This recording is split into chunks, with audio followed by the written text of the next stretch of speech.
ಅತ್ತೆ, ನಾನು ಹೇಳ್ದೆ ಅಲ್ವಾ ಭಾಗ್ಯನೇ ಹಾರ ಕದ್ದಿದ್ದಾಳೆ ಅಂತ. ನೋಡಿ, ಅವಳು ಕಬೋರ್ಡಲ್ಲಿ ಈ ಹಾರ ಸಿಕ್ಕಿದೆ. ಇವಾಗ ನೀವೇ ಹೇಳಿ ಏನು ಮಾಡ್ತೀರಾ ಅಂತ. ಸೊಸೆ, ನೀನು ಈ ಥರ ಎಲ್ಲ ಮಾಡ್ತೀಯ ಅಂತ ನಾನು ಅಂದ್ಕೊಂಡಿರಲಿಲ್ಲ ಅಮ್ಮ. ಈ ಹಾರನ ನಾನು ನಿಮಗಂತಲೇ ಇಕ್ಕಿದ್ದೆ. ನೀನು ನಮ್ಮ ಮನೇಲಿ ಕಳ್ತನ ಎಲ್ಲ ಮಾಡ್ತಾ ಇದೀಯಾ? ಭಾಗ್ಯ ಆ ಹಾರವನ್ನು ಏಕೆ ಕದ್ದಳು ಅಂತ ತಿಳಿಯೋಣ ಬನ್ನಿ. ಶಾರದಮ್ಮನಿಗೆ 3 ಜನ ಸೊಸೆಯಂದಿರಿದ್ದರು. ಭಾಗ್ಯ, ಪವಿತ್ರ ಮತ್ತು ಚೈತ್ರ. ಭಾಗ್ಯ ತುಂಬ ಬಡ ಮನೆಯವಳಾಗಿದ್ದಳು. ಪವಿತ್ರ ಮತ್ತು ಚೈತ್ರ ಶ್ರೀಮಂತ ಮನೆಯವರಾಗಿದ್ದರು. ಇಡೀ ಹಳ್ಳಿಯಲ್ಲೇ ಅವರದ್ದೇ ತುಂಬ ಶ್ರೀಮಂತ ಮನೆಯಾಗಿತ್ತು. ಭಾಗ್ಯ ಬಹಳ ಮುಗ್ಧೆ, ಆದರೆ ಇನ್ನೂ ಇಬ್ಬ ಸೊಸೆಯಂದಿರು ಬಹಳ ಚತುರರು. ಒಂದು ದಿನ ಬೆಳಗ್ಗೆ ಭಾಗ್ಯ ಬೇಗನೆ ಎದ್ದು ಮನೆಯ ಅಂಗಳದಲ್ಲಿ ಕಸವನ್ನು ಗುಡಿಸುತ್ತಿದ್ದಳು. ಅವರ ಅತ್ತೆ ಮಂಚದ ಮೇಲೆ ಕುಳಿತು ಅವಳ ಮಗುವನ್ನು ನೋಡಿಕೊಳ್ಳುತ್ತಾ ಇದ್ದಳು. ಅಮ್ಮ ಭಾಗ್ಯ, ಕಸ ಎಲ್ಲ ಏನಕ್ಕಮ್ಮ ಗುಡಿಸ್ತೀಯಾ? ಬಾ ಇಲ್ಲಿ ಕೂತ್ಕೋ. ನಿನಗೆ ಇವಾಗ ಮಗು ಹುಟ್ಟಿದೆ, ಸ್ವಲ್ಪ ಮಗು ಮೇಲೆ ಗಮನ ಕೊಡು. ಈ ಥರ ಎಲ್ಲ ಕೆಲಸ ಮಾಡಬಾರ್ದು. ಅಯ್ಯೋ ಅತ್ತೆ, ಪರವಾಗಿಲ್ಲ ಬಿಡಿ, ಮಗುನ ನೀವು ನೋಡ್ಕೊತಾ ಇದ್ದೀರಲ್ವಾ, ಕೆಲಸ ಮಾಡೋದ್ರಲ್ಲಿ ಏನು ತಪ್ಪಿದೆ ಹೇಳಿ. ನಾನು ಈ ಕಸ ಗುಡಿಸ್ಕೊಂಡ್ಬಿಡ್ತೀನಿ, ಸ್ವಲ್ಪ ಅಲ್ವಾ. ಕಸ ಎಲ್ಲ ಗುಡಿಸ್ಬೇಡಮ್ಮ, ಬಾ ಇಲ್ಲಿ ಕೂತ್ಕೋ. ಮನೆಯಲ್ಲಿ ಇನ್ನೂ 2 ಸೊಸೆಯಂದ್ರಿದ್ದಾರೆ, ಅವ್ರು ಈ ಕೆಲಸಗಳನ್ನ ಮಾಡ್ಕೊತಾರೆ. ಬಾ ಇಲ್ಲಿ, ನೀನು ಆರಾಮಾಗಿ ರೆಸ್ಟ್ ಮಾಡು. ಅಲ್ಲಿಯೇ ನಿಂತಿರುವ ಪವಿತ್ರ ಇದನ್ನು ಕೇಳಿಸಿಕೊಂಡು ಮನಸ್ಸಿನಲ್ಲೇ ಗೊಣಗುತ್ತಾಳೆ. ಹೋ, ಇವತ್ತು ಕೂಡ ಈ ಮಹಾರಾಣಿ ಆಯಾಗಿ ಕೂತ್ಕೊಂಡಿದ್ದಾಳೆ. ನಾವೇ ಎಲ್ಲ ಕೆಲಸ ಮಾಡಬೇಕು. ಏನು, ಗಂಡು ಮಗು ಹುಟ್ಟಿದೆ ಅಂದ್ಬಿಟ್ಟು ಅತ್ತೆ ಅವಳಿಗೆ ಇಷ್ಟೊಂದು ಸಪೋರ್ಟ್ ಮಾಡ್ತಾ ಇದ್ದಾರೆ. ನನಗೆ ಅಕ್ಕನಿಗೆ ಹೆಣ್ಮಗು ಹುಟ್ಟಿದೆ ಅಂದ್ಬಿಟ್ಟು ನಮ್ಮನ್ನು ಕೇರೆ ಮಾಡ್ತಿಲ್ಲ. ನಾವೇ ನಿಮ್ಮ ಮನೆ ಕೇಳಿಸ್ದವ್ರ? ನಮ್ಮ ಮಕ್ಕಳಿಗೆ ಈ ಬೆಲೆ ಇಲ್ವಾ? ಅಕ್ಕ, ನೋಡ್ದ ನೀನು ಆಚೆ ಕಡೆ? ಅವಳು ಕಸ ಗುಡಿಸ್ತಾ ಇದ್ಲು. ಅತ್ತೆ ನೋಡಿದ್ರೆ ಅವಳನ್ನ ಕುತ್ಕೋ ಅಂತ ಇದ್ದಾರೆ. ಅವಳ ಕೈಯಲ್ಲಿ ಒಂದು ಕೆಲಸ ಕೂಡ ಮಾಡಕ್ಕೆ ಬಿಡ್ತಾ ಇಲ್ಲ, ಗೊತ್ತಾ? ನನಗೆ ಗೊತ್ತು ಪವಿತ್ರ, ಈ ಮನೆಯಲ್ಲಿ ನಮಗೆ ಅವಳಿಗಿರೋಷ್ಟು ಬೆಲೆ ಇಲ್ಲ. ಅವಳು ಗಂಡನ ಹೆತ್ತಿದ್ದಾಳಲ್ವಾ, ಅದಕ್ಕೆ ನಾವು ಹೆಣ್ಮಕ್ಳನ್ನ ಎತ್ತಿದ್ದೀವಿ. ನಾವೇನು ಪಾಪ ಮಾಡಿದ್ವಿ ಅಂತ ನಮ್ಗೆ ಆ ಬೆಲೆಗಳಿಲ್ಲ. ಅಕ್ಕ, ನನಗೆ ಸ್ವಲ್ಪ ಕೂಡ ಇಷ್ಟ ಆಗ್ತಿಲ್ಲ ಕಣೆ. ಅತ್ತೆ ನಮ್ಮ ಹತ್ರ ಈ ಥರ ನಡ್ಕೊತಿರೋದಕ್ಕೆ. ನಾವು ಅತ್ತೆ ಹತ್ರ ಇದ್ರ ಬಗ್ಗೆ ಮಾತಾಡಬೇಕಕ್ಕ. ಏನು ಹೇಳ್ತೀಯ ನೀನು? ಹ್ಞೂ ಹೌದು, ನಾವು ಅತ್ತೆನ ಕೇಳಬೇಕು. ಗಂಡನ ಹೆತ್ತಿದ್ದಾರೆ ಅಂದ್ಬಿಟ್ಟು ಇಷ್ಟೊಂದು ಬೇಜಾಭಾವ ಮಾಡ್ತಾರಾ? ನಾಳೆನೇ ಇದ್ರ ಬಗ್ಗೆ ಅತ್ತೆ ಹತ್ರ ಮಾತಾಡೋಣ. ನೀನು ಚಿಂತೆ ಮಾಡಬೇಡ, ನೀನು ನನ್ನ ಜೊತೆಯಲ್ಲಿರು. ಮರುದಿನ ಬೆಳಗ್ಗೆ ಪವಿತ್ರ ಮತ್ತು ಚೈತ್ರ ಕಾಫಿಯನ್ನು ಮಾಡಿಕೊಂಡು ಬಂದು ಅವರ ಅತ್ತೆ ಹತ್ರ ಕೇಳ್ತಾರೆ. ಅತ್ತೆ, ನಾನು ಮಾಡಿರೋ ಕಾಫಿ ನಿಮ್ಗೆ ಇಷ್ಟ ಆಗ್ತಿದೆಯಾ? ಕುಡಿದ್ಬಿಟ್ಟು ಹೇಳಿ ಹೇಗಿದೆ ಅಂತ. ಹ್ಞೂ ಸೊಸೆ, ನೀನಂತೂ ಅದ್ಭುತವಾಗಿ ಕಾಫಿ ಮಾಡ್ತೀಯ. ನನಗೆ ನಿನ್ನ ಕೈಯಲ್ಲಿ ಕಾಫಿ ಕುಡ್ದಿಲ್ಲ ಅಂದರೆ ದಿನನೇ ನಡೆಯೋಲ್ಲ ಅಂತ ಅನ್ಕೋ. ಚೆನ್ನಾಗಿದೆ ಅಮ್ಮ ನಿನ್ನ ಕಾಫಿ.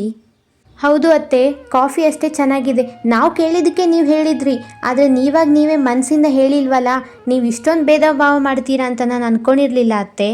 ಅಷ್ಟರಲ್ಲೇ ಭಾಗ್ಯ ಅಲ್ಲಿಗೆ ಬರುತ್ತಾಳೆ. ಅತ್ತೆ, ಅಕ್ಕ, ಅಡುಗೆ ರೆಡಿಯಾಗಿದೆ, ಬನ್ನಿ ಊಟ ಮಾಡೋಣ ಎಲ್ಲ ಸೇರಿಕೊಂಡು. ಈ ಮಾತನ್ನು ಕೇಳಿ ಶಾರದಾ ಹೇಳುತ್ತಾಳೆ. ಸೊಸೆ, ಕಾಫಿ ಕುಡ್ದಿದ್ದಾಯಿತು, ಸರಿ ಬನ್ನಿ ಊಟ ಮಾಡೋಣ.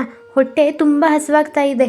ಮಾತು ಅಷ್ಟಕ್ಕೆ ಮುಗಿಯಿತು ಎಂದು ಶಾರದಾ ಅಂದುಕೊಂಡು ಎಲ್ಲರನ್ನೂ ಊಟಕ್ಕೆ ಕರೆದು ಅವಳು ಸಹ ಅಲ್ಲಿಂದ ಹೊರಟು ಹೋಗ್ತಾಳೆ.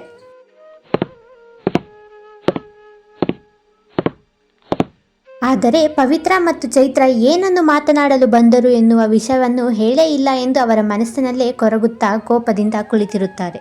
ಆ ಸುಂದರವಾದ ಊರಿನಲ್ಲಿ ಹುಣಸೆ ಮರ ಇತ್ತು. ಆ ಮರದ ಕೆಳಗಡೆ ಪ್ರತಿ ಹೆಂಗಸರು ಗುಂಪು ಕಟ್ಟಿ ಮಾತನಾಡುತ್ತಾ ಇದ್ದರು.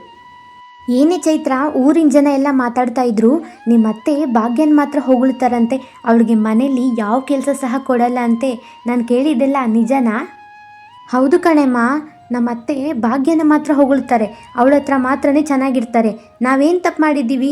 ಅವಳಿಗೆ ಗಂಡು ಮಗು ಆಗಿದೆ ಅಂದ್ಬಿಟ್ಟು ಹೀಗೆ ಮಾಡ್ತಾ ಇದ್ದಾರೆ ಅಷ್ಟೇ. ನಾವು ಹೆಣ್ಮಕ್ಳು ಎತ್ತಿದ್ದೀವಿ, ನಮ್ಮ ತಪ್ಪಿದೆಯಾ ಇದರಲ್ಲಿ? ಚೈತ್ರ, ನಾನು ಹೀಗೆ ಹೇಳ್ತೀನಿ ಅಂತ ಬೇಜಾರು ಮಾಡ್ಕೊಬೇಡ. ನಿಮ್ಮ ಮನೇಲಿ ಭಾಗ್ಯ ಗಂಡು ಎತ್ತಿದ್ದಾಳೆ ಅಂದರೆ ಇಡೀ ಆಸ್ತಿ ಎಲ್ಲ ಅವ್ರಿಗೆ ಸೇರುತ್ತೆ ಅನಿಸುತ್ತೆ. ನಿಮ್ಮ ಹೆಣ್ಮಕ್ಳಿಗೆ ಯಾವುದು ಸಿಗೋದಿಲ್ಲ. ಈ ಮಾತನ್ನು ಕೇಳಿ ಭಾಗ್ಯ ಮತ್ತು ಚೈತ್ರ ಇಬ್ಬರು ಆಶ್ಚರ್ಯಗೊಳ್ಳುತ್ತಾರೆ. ಹೌದು ಕಣೆ, ನೀನು ಹೇಳ್ತಿರೋದು ನಿಜ. ನಮಗೆ ಗಂಡು ಹುಟ್ಟಿಲ್ಲ, ಇದರಲ್ಲಿ ನಮ್ಮ ತಪ್ಪು ಏನಿದೆ? ಹೌದು, ಗಂಡು ಹುಟ್ಟಿದೆ ಅಂದ್ಬಿಟ್ಟು ಎಲ್ಲ ಆಸ್ತಿನ ಅವ್ರಿಗೆ ಬರ್ಕೊಟ್ರು ಕೊಡ್ಬೋದು. ನಾವೇನು ಮಾಡೋಣ? ಬಾ ಅಕ್ಕ, ಮನೆಗೆ ಹೋಗೋಣ ನಾವು. ಹಾಗೆಂದು ಹೇಳಿ ಇಬ್ಬರು ಮನೆಗೆ ಹಿಂತಿರುಗುತ್ತಿರುತ್ತಾರೆ. ಅದೇ ಸಮಯದಲ್ಲಿ ಅವರ ಇಬ್ಬರು ಮಕ್ಕಳು ಆ ಪುಟಾಣಿ ಮಗುವಿನ ಜೊತೆ ಆಟವಾಡುತ್ತಾ ಇದ್ದರು. ಅದನ್ನು ನೋಡಿ ಇಬ್ಬರು ಕೋಪಗೊಂಡು ಹೇಳುತ್ತಾರೆ. ಪೂಜಾ, ರಾಧಾ, ಏನು ಮಾಡ್ತಾ ಇದ್ದೀರಾ ನೀವು? ಏನಕ್ಕೆ ಇಲ್ಲಿ ಆಟ ಆಡ್ತಾ ಇದ್ದೀರಾ? ರೂಮ್ ಒಳಗಡೆ ಹೋಗಿ. ನಿಮಗೆ ಇಲ್ಲಿ ಆಟ ಆಡಿ ಅಂತ ಹೇಳಿದ್ಯಾರು? ಅಯ್ಯೋ ಪವಿತ್ರ ಅಕ್ಕ, ಮಕ್ಕಳು ಆಟ ಆಡಿದ್ರೆ ಆಟ ಆಡಲಿ, ಅದರಲ್ಲೇನಿದೆ. ಅವ್ರು ತಮ್ಮನೇ ಅಲ್ವಾ, ತಮ್ಮನ ಜೊತೆ ಆಟ ಆಡ್ತಾ ಇದ್ದಾರೆ, ಬೇರೆ ಯಾರ ಜೊತೆನೂ ಅಲ್ವಲ್ಲ.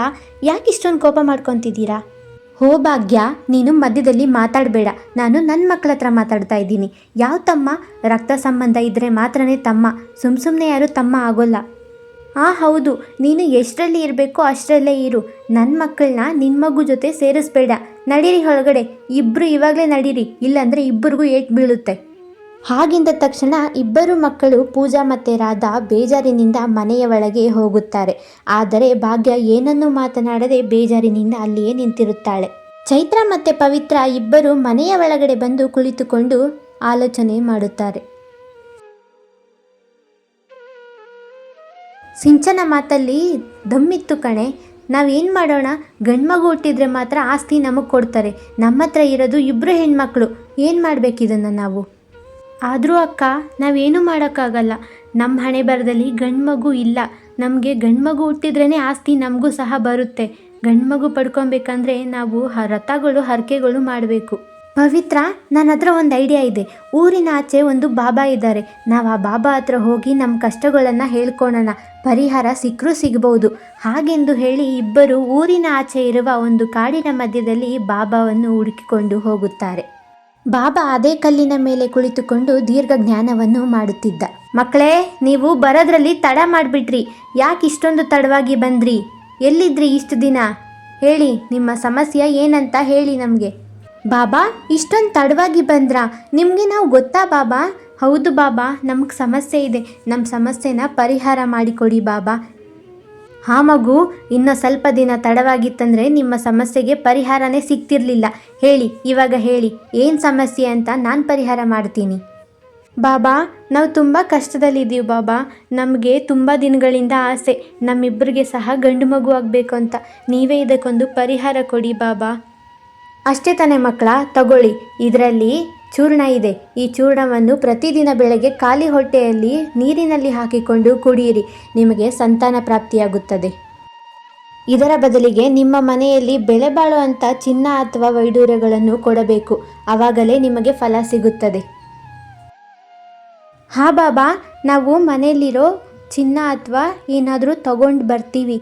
ಮತ್ತು ನಮಗೆ ಇದ್ರ ಫಲ ಸಿಕ್ಕರೆ ಅದೇ ನಮಗೆ ಬಹಳ ಖುಷಿ.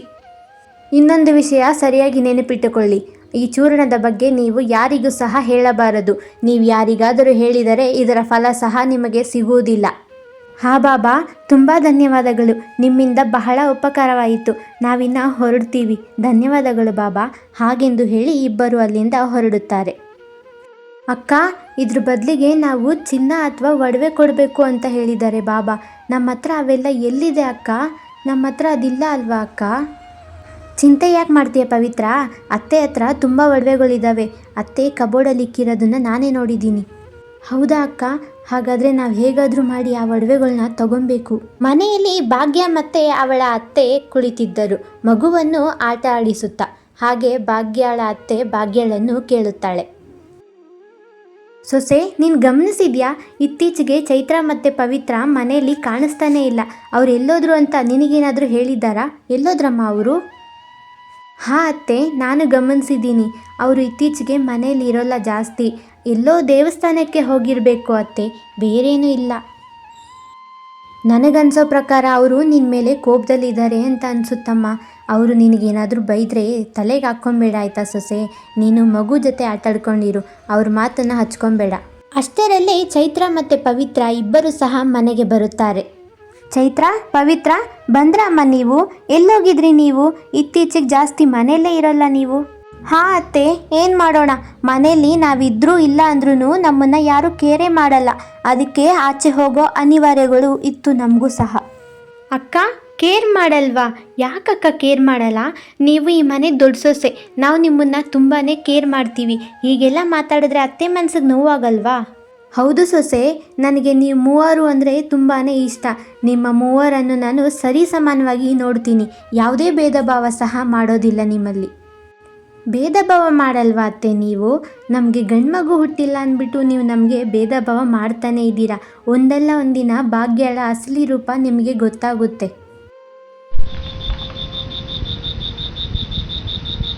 ಆ ದಿನ ರಾತ್ರಿ ಶಾರದಾ ಅವಳ ಕೋಣೆಯಲ್ಲಿ ಹಾಯಾಗಿ ಮಲಗಿರುತ್ತಾಳೆ. ಅದೇ ಸಮಯದಲ್ಲಿ ಚೈತ್ರ ಮತ್ತು ಪವಿತ್ರ ಅವರ ಕೋಣೆಯಲ್ಲಿ ಕಳ್ಳತನವಾಗಿ ನುಗ್ಗಿ ಒಡವೆಗಳನ್ನು ಕದಿಯಲು ಆರಂಭಿಸುತ್ತಾರೆ.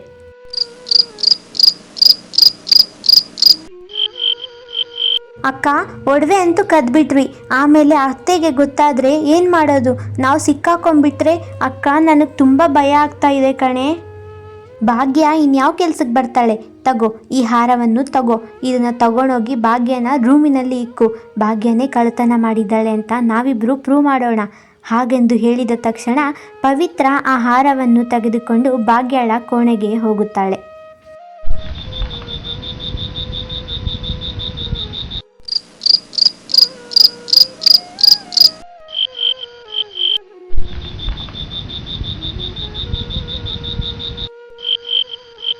ಭಾಗ್ಯ ಹಾಯಾಗಿ ಮಲಗಿರುವುದನ್ನು ನೋಡಿ ಪವಿತ್ರ ಆ ಹಾರವನ್ನು ಭಾಗ್ಯಳ ಕಬೋರ್ಡಿನಲ್ಲಿ ಮುಚ್ಚಿಡುತ್ತಾಳೆ. ಹಾಂ ಮಕ್ಕಳ, ನಾನು ಹೇಳಿದ ಕೆಲಸ ಆಯಿತಾ? ನಾನು ಹೇಳಿದ್ದನ್ನು ನೀವು ತಗೊಂಡು ಬಂದ್ರಾ? ಕೊಡಿ. ಹಾಂ ಬಾಬಾ, ನೀವು ಹೇಳ್ದಂಗೆ ನಾನು ನಮ್ಮ ಮನೇಲಿರೋ ಎಲ್ಲ ಒಡವೆಗಳನ್ನು ತಗೊಂಬಂದಿದ್ದೀನಿ. ತಗೊಳ್ಳಿ ಬಾಬಾ. ಹಾಂ ಸರಿ, ಚಿಂತಿಸಬೇಡಿ. ಇನ್ಮೇಲಿಂದ ಅಸಲಿ ಆಟ ಶುರು ಆಗುತ್ತದೆ. ಇವತ್ತು ಬೆಳಗ್ಗೆ ಕಾದು ನೋಡಿ ಏನಾಗುತ್ತೆ ಅಂತ. ಆ ದಿನ ಬೆಳಗ್ಗೆ ಶಾರದಾ ಅವಳ ಕೋಣೆಯಿಂದ ಹೊರಗೆ ಬಂದು ಬೇಜಾರಿನಿಂದ ಪ್ರಶ್ನಿಸುತ್ತಾಳೆ. ಹೊಸ ಅಂದರೆ ನನ್ನ ಹಾರ ನೋಡಿದ್ರಾ? ನನ್ನ ಚಿನ್ನದ ಒಡವೆಗಳು ನೋಡಿದ್ರಾ? ನಾನು ಆ ಪೆಟ್ಟಿಗೆಯಲ್ಲಿಕ್ಕಿದ್ದೆ. ಅತ್ತೆ, ನೀವು ತಪ್ಪು ತಿಳ್ಕೊಳ್ಳಲ್ಲ ಅಂದರೆ ನಾನು ಒಂದು ವಿಷಯ ಹೇಳ್ತೀನಿ. ನಾನು ಮೊನ್ನೆ ರಾತ್ರಿ ಭಾಗ್ಯನ ನಿಮ್ಮ ಕೋಣೆಗೆ ಹೋಗ್ತಿರೋದನ್ನು ನೋಡಿದೆ. ಏನು ಹೇಳ್ತಿದ್ಯಾ ಚೈತ್ರ? ನೀನು ಹೇಳ್ತಿರೋದಾದರೂ ನಿನಗೆ ಅರ್ಥ ಆಗ್ತಿದ್ಯಾ? ಭಾಗ್ಯ ನನ್ನ ಕೋಣೆಗೆ ಹೋಗ್ತಾ ಇದ್ದಾಳೆ ಅಂದರೆ ಅವಳೇ ಕದ್ದಿದ್ದಾಳೆ ಅಂತ ನೀನು ಹೇಗನ್ಬೋದು? ಅವಳ ಮೇಲೆ ಸಂಶಯ ಪಡ್ತಾ ಇದೆಯಾ ನೀನು? ಅತ್ತೆ, ಇಲ್ಲ ಅತ್ತೆ, ನಾನು ನಿಜವಾಗ್ಲೂ ಕದ್ದಿಲ್ಲ. ನೀವು ನನ್ನ ಮೇಲೆ ಅನುಮಾನ ಪಡಬೇಡಿ. ನಾನು ನೀರು ಕುಡಿಯೋಕ್ಕಷ್ಟೇ ಎದ್ದಿದ್ದೆ, ಆದರೆ ನಾನು ಯಾವತ್ತೂ ಕದ್ದಿಲ್ಲ. ಅತ್ತೆ, ಅವಳ ಮಾತನ್ನು ನಂಬೇಡಿ. ಅವಳು ನಿಜವಾಗ್ಲೂ ಕದ್ದಿದ್ದಾಳ ಇಲ್ಲ ಅಂತ ಈಗ ಗೊತ್ತಾಗುತ್ತೆ. ಬನ್ನಿ, ನಾವು ಅವಳು ಕೋಣೆಗೆ ಹೋಗೋಣ. ಅವಳ ಕೋಣೆಯಲ್ಲಿ ಹಾರ ಸಿಕ್ಕರೆ ಅವಳೇ ಕಳ್ಳಿ. ಭಾಗ್ಯ ಏನೂ ತಪ್ಪು ಮಾಡಿಲ್ಲ, ಆದರೂ ಅವಳ ಮೇಲೆ ಸಂಶಯ ಪಡುತ್ತಿದ್ದಾರೆ ಎಂದು ಭಾಗ್ಯಳ ಕಣ್ಣಿನಲ್ಲಿ ನೀರು ತುಂಬುತ್ತದೆ. ಅತ್ತೆ, ಪವಿತ್ರ ಹೇಳಿದ್ದು ಸರಿ. ನೋಡಿ, ಭಾಗ್ಯಳ ಕಬೋರ್ಡಲ್ಲಿ ಈ ಹಾರ ಸಿಕ್ತು. ಹಾಗಂದ್ರೆ ಭಾಗ್ಯನೇ ಈ ಹಾರನ ಕದ್ದಿದ್ದಾಳೆ. ಏನು ಮಾಡ್ತೀರಾ ಅಂತ ನೀವೇ ನೋಡಿ. ಸೊಸೆ, ಇದೇನಮ್ಮ, ನೀನು ಹಾರನ ಕದ್ದಿದ್ಯಾ? ನೀನು ಕದ್ದಿಲ್ಲ ಅಂದರೆ ಇದು ನಿನ್ನ ಕಬೋರ್ಡಲ್ಲಿ ಹೇಗೆ ಬರುತ್ತೆ ಹೇಳು? ನೀನು ಈ ಥರ ಕಳ್ತನ ಮಾಡ್ತೀಯ ಅಂತ ನಾನು ಅಂದ್ಕೊಂಡಿರಲಿಲ್ಲ ತಾಯಿ. ಅತ್ತೆ, ನಿಜವಾಗ್ಲೂ ಅತ್ತೆ, ನಾನು ಈ ಹಾರನ ಕದ್ದಿಲ್ಲ. ನನ್ನನ್ನು ನಂಬಿ, ನಾನು ಕದ್ದಿಲ್ಲ. ಇದು ಹೇಗೆ ಬಂತಂತ ನನಗೆ ಗೊತ್ತಿಲ್ಲ ಅತ್ತೆ. ಕಳ್ತನ ಮಾಡಿರೋರು ಯಾರಾದರೂ ಕಳ್ತನನ ಅವರೇ ಮಾಡಿದ್ದಾರೆ ಅಂತ ಒಪ್ಕೊತಾರಾ? ಇಲ್ಲ ಅಲ್ವಾ? ನೀನೇ ಕದ್ದಿದ್ಯಾ. ನಿನ್ನ ಕಬೋರ್ಡಲ್ಲಿ ಸಿಕ್ಕಿದೆ ಅಂದಮೇಲೆ ನೀನೇ ಇದ್ರ ಹೊಣೆ. ನಾನು ಹೀಗೆ ಹೇಳ್ತೀನಿ ಅಂತ ತಪ್ಪು ತಿಳ್ಕೊಬೇಡ ಸೊಸೆ. ಕಳ್ತನ ಮಾಡೋರಿಗೆ ಈ ಮನೇಲಿ ಜಾಗ ಇಲ್ಲ. ನೀನು ನಿನ್ನ ಒಡವೆಗಳನ್ನೆಲ್ಲ ಇಲ್ಲೇ ಬಿಟ್ಟು ನಿನ್ನ ತವ್ರ ಮನೆಗೆ ಹೊರಟೋಗಮ್ಮ. ನೀನು ಇಲ್ಲಿರಬೇಡ. ಹಾಂ ಅತ್ತೆ, ನಿಮ್ಮ ನೋವು ನನಗೂ ಅರ್ಥ ಆಗ್ತಿದೆ. ಆದರೆ ನಾನು ಕದ್ದಿಲ್ಲ ಅತ್ತೆ, ನನ್ನ ಕ್ಷಮಿಸ್ಬಿಡಿ. ನಾನಿನ್ನು ಹೋಗ್ಬಿಟ್ಟು ಬರ್ತೀನಿ. ಭಾಗ್ಯಳನ್ನು ಅವರ ತವರ ಮನೆಗೆ ಕಳಿಸುತ್ತಾರೆ. ಆ ರಾತ್ರಿ ಇಬ್ಬರು ಸೊಸೆಯಂದರು ಮಾತನಾಡುತ್ತಿರುತ್ತಾರೆ. ವಾವಕ್ಕ, ಅಂತೂ ಇಂತೂ ನಮ್ಮ ಪ್ಲ್ಯಾನಲ್ಲಿ ನಾವು ಸಕ್ಸಸ್ ಆಗೋದ್ರಿ. ಇವಾಗಿನ್ಯಾವ ಚಿಂತೆನೂ ಇಲ್ಲ. ನಮ್ಮ ಮಕ್ಕಳು, ನಮ್ಮ ಹೆಣ್ಮಕ್ಳಿಗೆ ಈ ಮನೆಯಲ್ಲಿ ಜಾಗ ಸಿಗುತ್ತೆ. ಭಾಗ್ಯಳ ಗಂಡು ಮಗುಗಲ್ಲ. ಇವಾಗ ಅವಳು ತವ್ರ ಮನೆಗೆ ಹೊರಟೋದ್ಲು. ನಮ್ಮ ಹೆಣ್ಮಕ್ಳು ಇಲ್ಲಿ ರಾಜ್ಯನ ಆಳ್ತಾರೆ. ಹಾಗೆಂದು ಹೇಳಿ ಇಬ್ಬರು ನಗುತ್ತಾರೆ.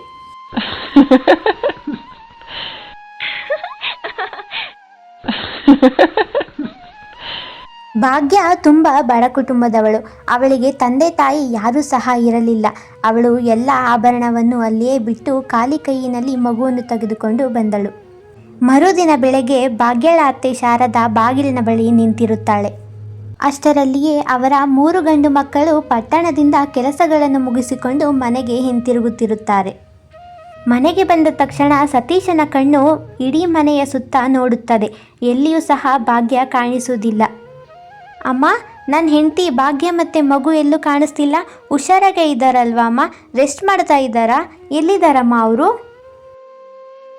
ಈ ಮಾತನ್ನು ಕೇಳಿ ಶಾರದಾ ನೊಂದ ಮನಸ್ಸಿನಿಂದ ಹೇಳುತ್ತಾಳೆ ನಡೆದ ಪ್ರತಿಯೊಂದು ಘಟನೆ ಮತ್ತು ಅವಳು ಕಳ್ಳತನ ಮಾಡಿರುವುದನ್ನು. ಅದಕ್ಕೆ ನಾನು ಅವಳನ್ನು ಅವ್ರ ತವ್ರ ಮನೆಗೆ ಕಳಿಸ್ಬಿಟ್ನಪ್ಪ. ಅಮ್ಮ, ನೀವು ಅವಳನ್ನು ನಂಬದೇ ಇರ್ಬೋದು, ಆದರೆ ಅವಳು ನನ್ನ ಹೆಂಡತಿ. ನನಗೆ ಅವಳ ಮೇಲೆ ಪೂರ್ತಿ ಭರವಸೆ ಇದೆ. ನನ್ನ ಹೆಂಡತಿಗೆ ಇಲ್ಲಿ ಸ್ಥಾನ ಇಲ್ಲ ಅಂದರೆ ನಾನು ಸಹ ಇಲ್ಲಿ ಇರೋದಿಲ್ಲ. ಹಾಗೆಂದು ಹೇಳಿ ಸತೀಶ ಅವಳ ಹೆಂಡತಿಯನ್ನು ಹುಡುಕಿಕೊಂಡು ಅವಳ ಹೆಂಡತಿಯ ಮನೆಗೆ ಹೋಗುತ್ತಾನೆ. ಭಾಗ್ಯ ಸತೀಶನನ್ನು 3 ತಿಂಗಳಿಂದ ನೋಡಿರುವುದಿಲ್ಲ. ಸಡನ್ನಾಗಿ ಅವನನ್ನು ನೋಡಿ ನಗಲು ಶುರು ಮಾಡುತ್ತಾಳೆ. ಇವಾಗ ತಾನೇ ಬಂದೆ, ಮನೆ ಹತ್ರ ಹೋಗಿದ್ದೆ. ಅಮ್ಮ ನಡೆದ ಎಲ್ಲ ವಿಷಯವನ್ನು ಹೇಳಿದ್ರು, ಅದಕ್ಕೆ ಇಲ್ಲಿಗೆ ಬಂದೆ. ಆರಾಮಾಗಿದೆಯಾ ನೀನು? ರೀ, ನಿಜವಾಗ್ಲೂ ರೀ, ನಾನು ಅದನ್ನು ಕದ್ದಿಲ್ಲ. ಅತ್ತೆ ನನ್ನನ್ನು ನಂಬಲೇ ಇಲ್ಲ. ನನಗೆ ನಂಬಿಕೆ ಇದೆ ಭಾಗ್ಯ, ನೀನು ಕದ್ದಿಲ್ಲ ಅಂತ. ಇದರಲ್ಲಿ ಯಾರ್ದೋ ಕೈವಾಡ ಇದೆ. ಒಂದಲ್ಲ ಒಂದಿನ ಅವರು ಸಿಕ್ಕಾಕೊತಾರೆ. ನಾನು ನಿನ್ನ ಸಪೋರ್ಟಲ್ಲಿದ್ದೀನಿ, ನೀನು ಯಾವ ಚಿಂತೆನೂ ಮಾಡಬೇಡ. ತುಂಬ ಥ್ಯಾಂಕ್ಸ್ ರೀ. ಯಾರೂ ನನ್ನ ನಂಬಿಲ್ಲ ಅಂದರೂ ನೀವು ನನ್ನ ಜೊತೆ ಇದ್ದೀರಾ ಅಲ್ವಾ, ನನಗದೇ ಒಂದು ನೆಮ್ಮದಿ. ಭಾಗ್ಯ ಅವಳ ತವರು ಮನೆಗೆ ಬಂದು ಆಗಲೇ 1 ತಿಂಗಳು ಆಗಿರುತ್ತದೆ. ಅವಳ ಅತ್ತೆ ಶಾರದಾ ಭಾಗ್ಯಳನ್ನು ಮತ್ತು ಮಗುವನ್ನು ತುಂಬಾ ಮಿಸ್ ಮಾಡ್ಕೊತಾ ಇರ್ತಾಳೆ. ಭಾಗ್ಯ ಮತ್ತು ರಾಜು ಹೇಗಿದ್ದಾರೋ ಗೊತ್ತಿಲ್ಲ. ಭಾಗ್ಯ ತುಂಬ ಬಡ ಮನೆಯವಳು. ಅತ್ತೆ, ಏನು ಮಾತಾಡ್ತಿದ್ದೀರಾ ನೀವು? ಮರ್ತೋಗ್ಬಿಟ್ರಾ? ಈ ಮನೆಯಲ್ಲಿರೋ ಒಡವೆನೆಲ್ಲ ಕದ್ದಿದ್ದಾಳೆ ಅವಳು. ಅವಳನ್ನು ಹೋಗಿ ಹೋಗಿ ನೆನೆಸ್ಕೊತಾ ಇದ್ದೀರಾ ನೀವು? ಹೌದಮ್ಮ, ಆದರೂ ಅವಳು ನನ್ನ ಸೊಸೆ. ಅವಳ ಹತ್ರ ನನ್ನ ಮನೆ ವಂಶದ ಕುಡಿ ಇದೆ, ಅದನ್ನು ನೆನೆಸ್ಕೊತಾ ಇದ್ದೀನಿ ಅಷ್ಟೇ. ವಂಶದ ಕುಡಿನ? ಅತ್ತೆ, ಅವಳೊಂದು ಕಳ್ಳಿ, ಅದನ್ನು ಮರಿಬೇಡಿ. ವಂಶದ ಕುಡಿ ಬೇಕಾದರೆ ನಾವು ಸಹ ಗಂಡು ಮಗುನ ಎತ್ತಿ ಕೊಡ್ತೀವಿ. ನೀವು ಅದ್ರ ಜೊತೆ ಆಟ ಆಡ್ಕೊಂಡು ಆರಾಮಾಗಿರಿ. ಚೈತ್ರ ಮತ್ತು ಪವಿತ್ರ ಇದನ್ನು ಹೇಳಿದ ನಂತರ ಅವರ ಕೋಣೆಯಲ್ಲಿ ಬಂದು ಸ್ವಲ್ಪ ಹೊತ್ತು ಆಲೋಚನೆ ಮಾಡಿ ಮಾತನಾಡಿಕೊಳ್ಳುತ್ತಾರೆ. ಅಕ್ಕ, ನಾವು ಅತ್ತೆಗೇನೋ ಗಂಡು ಮಗುನ ಎತ್ತಿ ಕೊಡ್ತೀವಿ ಅಂತ ಹೇಳಿದ್ವಿ, ಆದರೆ ನಾವಿನ್ನೂ ಪ್ರೆಗ್ನೆಂಟ್ ಆಗಿಲ್ಲ. ಇದರಿಂದ ಏನಿರ್ಬೋದಕ್ಕ? ಪವಿತ್ರ, ನಾವು ಈ ಆಸೆನೆಲ್ಲ ಬಿಟ್ಬಿಡೋದೇ ಒಳ್ಳೆಯದು. ನನಗೆ ಯಾಕೋ ಅದು ಡೋಂಗಿ ಬಾಬಾ ಅನಿಸುತ್ತೆ. ಅದಕ್ಕೆ ನಾವಿನ್ನೂ ಪ್ರೆಗ್ನೆಂಟ್ ಆಗಿಲ್ಲ. ಅವರು ಕೊಟ್ಟಿರೋದು ಯಾವುದೂ ಸರಿ ಇಲ್ಲ ಅನಿಸುತ್ತೆ ಕಣೆ. ಒಂದು ದಿನ ಮಧ್ಯಾಹ್ನ ಬಹಳ ಬಿಸಿಲಿತ್ತು. ಆ ಸಮಯದಲ್ಲಿ ಭಾಗ್ಯ ಅವಳ ಎಲ್ಲ ಕೆಲಸವನ್ನು ಮುಗಿಸಿ ಅಲ್ಲಿ ಕುಳಿತಿರುತ್ತಾಳೆ.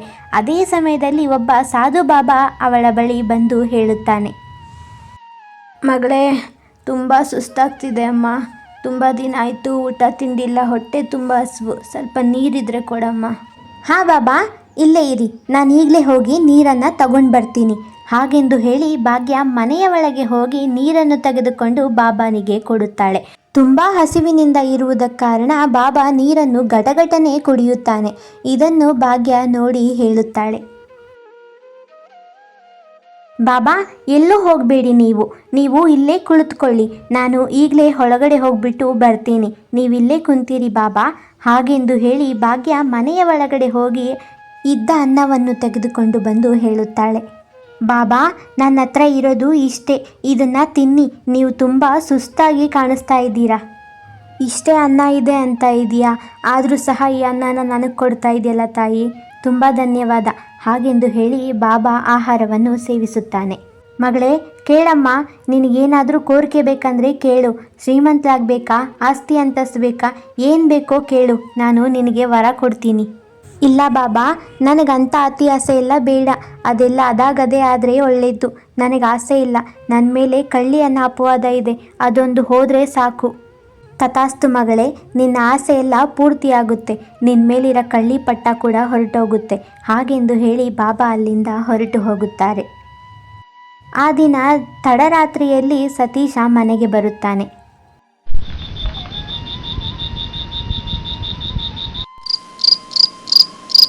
ಭಾಗ್ಯ ಬಹಳ ಸಂತೋಷದಲ್ಲಿ ಇರುತ್ತಾಳೆ. ಆಗ ಸತೀಶ ಭಾಗ್ಯಳನ್ನು ಪ್ರಶ್ನಿಸುತ್ತಾನೆ, ಅರೇ ನನ್ನ ಮುದ್ದಿನ ಹೆಂಡತಿ, ಏನಿವತ್ತು ಇಷ್ಟೊಂದು ಸಂತೋಷವಾಗಿದೆಯಾ? ನಿನ್ನ ಸಂತೋಷದ ಹಿಂದೆ ಕಾರಣ ಏನಮ್ಮ? ರೀ, ಇವತ್ತೊಬ್ಬರು ಸಾಧು ಬಾಬಾ ಬಂದಿದ್ದರು. ಅವರಿಗೆ ನಾನು ಊಟ ಬಡಿಸ್ದೆ. ನನಗೆ ತುಂಬಾ ತೃಪ್ತಿ ಅನ್ನಿಸ್ತು. ಅವರೇ ನನಗೆ ಆಶೀರ್ವಾದ ಸಹ ಮಾಡಿ ಹೋದರು ರೀ. ಹೌದಾ?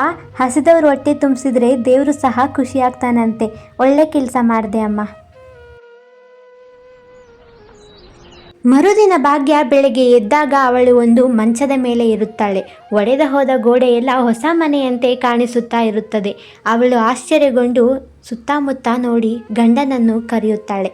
ರೀ ರೀ ಎದ್ದಳ್ರಿ, ಎದ್ದಳಿ, ಒಂದು ನಿಮಿಷ ಇಲ್ಲಿ ನೋಡ್ರಿ, ಹಾಗೆಂದು ಹೇಳುತ್ತಾಳೆ. ಸತೀಶ ಎದ್ದು ಕಣ್ಣು ಬಿಟ್ಟ ತಕ್ಷಣ ಭಾಗ್ಯಳನ್ನು ಮತ್ತೆ ಮನೆಯ ಸುತ್ತ ನೋಡುತ್ತಾನೆ. ಆಶ್ಚರ್ಯಗೊಂಡು ಕೇಳುತ್ತಾನೆ, ಭಾಗ್ಯ, ಇದೇನಿದು? ಇದೆಲ್ಲ ಹೇಗೆ ಸಾಧ್ಯ? ನಿನ್ನ ವಸ್ತ್ರ ಕೂಡ ಬದಲಾಗಿದೆ, ಈ ಮನೆ ಕೂಡ ಬದಲಾಗಿದೆ. ರೀ, ನನಗನ್ಸುತ್ತೆ ಇದೆಲ್ಲ ಆ ಬಾಬಾನ ಕೃಪೆ ಅಂತ. ಆ ಬಾಬಾ ಆಶೀರ್ವಾದ ಕೊಟ್ಟಿದ್ದಕ್ಕೆ ಇದೆಲ್ಲ ಸಾಧ್ಯ ಆಯಿತು ರೀ. ಇತ್ತ ಕಡೆ ಚೈತ್ರ ಮತ್ತು ಪವಿತ್ರ ಅಡಿಗೆಯ ಮನೆಯಲ್ಲಿ ಕುಳಿತುಕೊಂಡು ಯೋಚನೆ ಮಾಡುತ್ತಿರುತ್ತಾರೆ. ಹಾಗೆಯೇ ಅವರಿಗೂ ಸಹ ಭಾಗ್ಯಳ ನೆನಪಾಗುತ್ತದೆ. ಆಗ ಅವರು ಮಾತನಾಡಿಕೊಳ್ಳುತ್ತಾರೆ. ಅಕ್ಕ, ಭಾಗ್ಯ ನೆನಪಾಗ್ತಾ ಇದೆ ಕಣೆ. ಅವಳು ತುಂಬ ಬಡವಳು. ತಿನ್ನಕ್ಕೆ ಸಹ ಅವಳ ಹತ್ರ ಅನ್ನ ಆಯಿತೋ ಇಲ್ವೋ, ಏನು ಮಾಡ್ತಿದ್ದಾಳೋ ಏನೋ. ಬಡವಳು, ಗುಡಿಸ್ಲಲ್ಲಿಲ್ಲದೆ ಇನ್ನೇನು ಮಾಡ್ತಾಳೆ? ತಿನ್ನೋದಕ್ಕೆ ಸಹ ಅನ್ನ ಇರೋದಿಲ್ಲ. ಬಾ, ಅವಳು ಹೇಗಿದ್ದಾಳೆ, ಅವಳ ಸ್ಥಿತಿನ ನೋಡಿ ಆದರೂ ಖುಷಿ ಪಡೋಣ. ಇವತ್ತು ಹೋಗೋಣ. ಹಾಗೆಂದು ಹೇಳಿ ಇಬ್ಬರು ಮಾತನಾಡಿಕೊಂಡು ಭಾಗ್ಯಳನ್ನು ನೋಡಲು ಭಾಗ್ಯಳ ಮನೆಗೆ ಹೋಗುತ್ತಾರೆ. ಹಳ್ಳಿಯ ಕೊನೆ ಭಾಗದಲ್ಲಿ ಒಂದು ದೊಡ್ಡ ಮನೆಯನ್ನು ನೋಡಿ ಆಶ್ಚರ್ಯಗೊಳ್ಳುತ್ತಾರೆ. ಆ ಮನೆಯ ಎದುರಿನಲ್ಲಿ ಭಾಗ್ಯ ಕಸ ಗುಡಿಸಿಕೊಂಡು ನಿಂತಿರುವುದನ್ನು ನೋಡಿ ಇಬ್ಬರು ಪ್ರಶ್ನಿಸುತ್ತಾರೆ. ಭಾಗ್ಯ, ಇದೇನಿದು? ನೀನಿಲ್ಲಿ ಕೆಲಸ ಮಾಡ್ತಾ ಇದೀಯಾ? ಈ ಮನೆ ಯಾರ್ದು? ಇಲ್ಲಿ ನಿನ್ನ ಮನೆ ಇತ್ತು ಅಲ್ವಾ? ಮತ್ತೆ ಇದು ನಿನ್ನ ವೇಷಭೂಷಣ ಏನಿದು?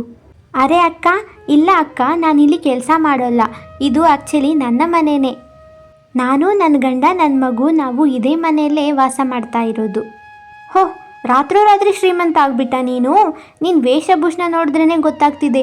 ಎಲ್ಲಾದರೂ ಕಳ್ತನ ಮಾಡ್ಕೊಂಡು ಬಂದಿದ್ದ ನೀನು? ಇಷ್ಟೊಂದೆಲ್ಲ ಹೇಗೆ ಸಿಕ್ತು ನಿನಗೆ? ಹೌದು, ಎಲ್ಲಾದರೂ ಕದ್ದಿರ್ತೀಯ ನೀನು. ಇಲ್ಲಾಂದರೆ ನಿನ್ನಂಥ ಬಡವಿ ಇಂಥ ಶ್ರೀಮಂತ ಹೇಗಾಗೋಗ್ಬಿಡ್ತಾರೆ? ನಿಜ ಹೇಳು, ಏನು, ಎಲ್ಲಿಂದ ಸಿಕ್ತು ಈ ಹಣ ಎಲ್ಲ? ಚೈತ್ರ ಮತ್ತು ಪವಿತ್ರ ಈ ಥರ ಪ್ರಶ್ನೆ ಮಾಡೋದನ್ನು ನೋಡಿ ಭಾಗ್ಯ ಎಲ್ಲವನ್ನೂ ಹೇಳುತ್ತಾಳೆ.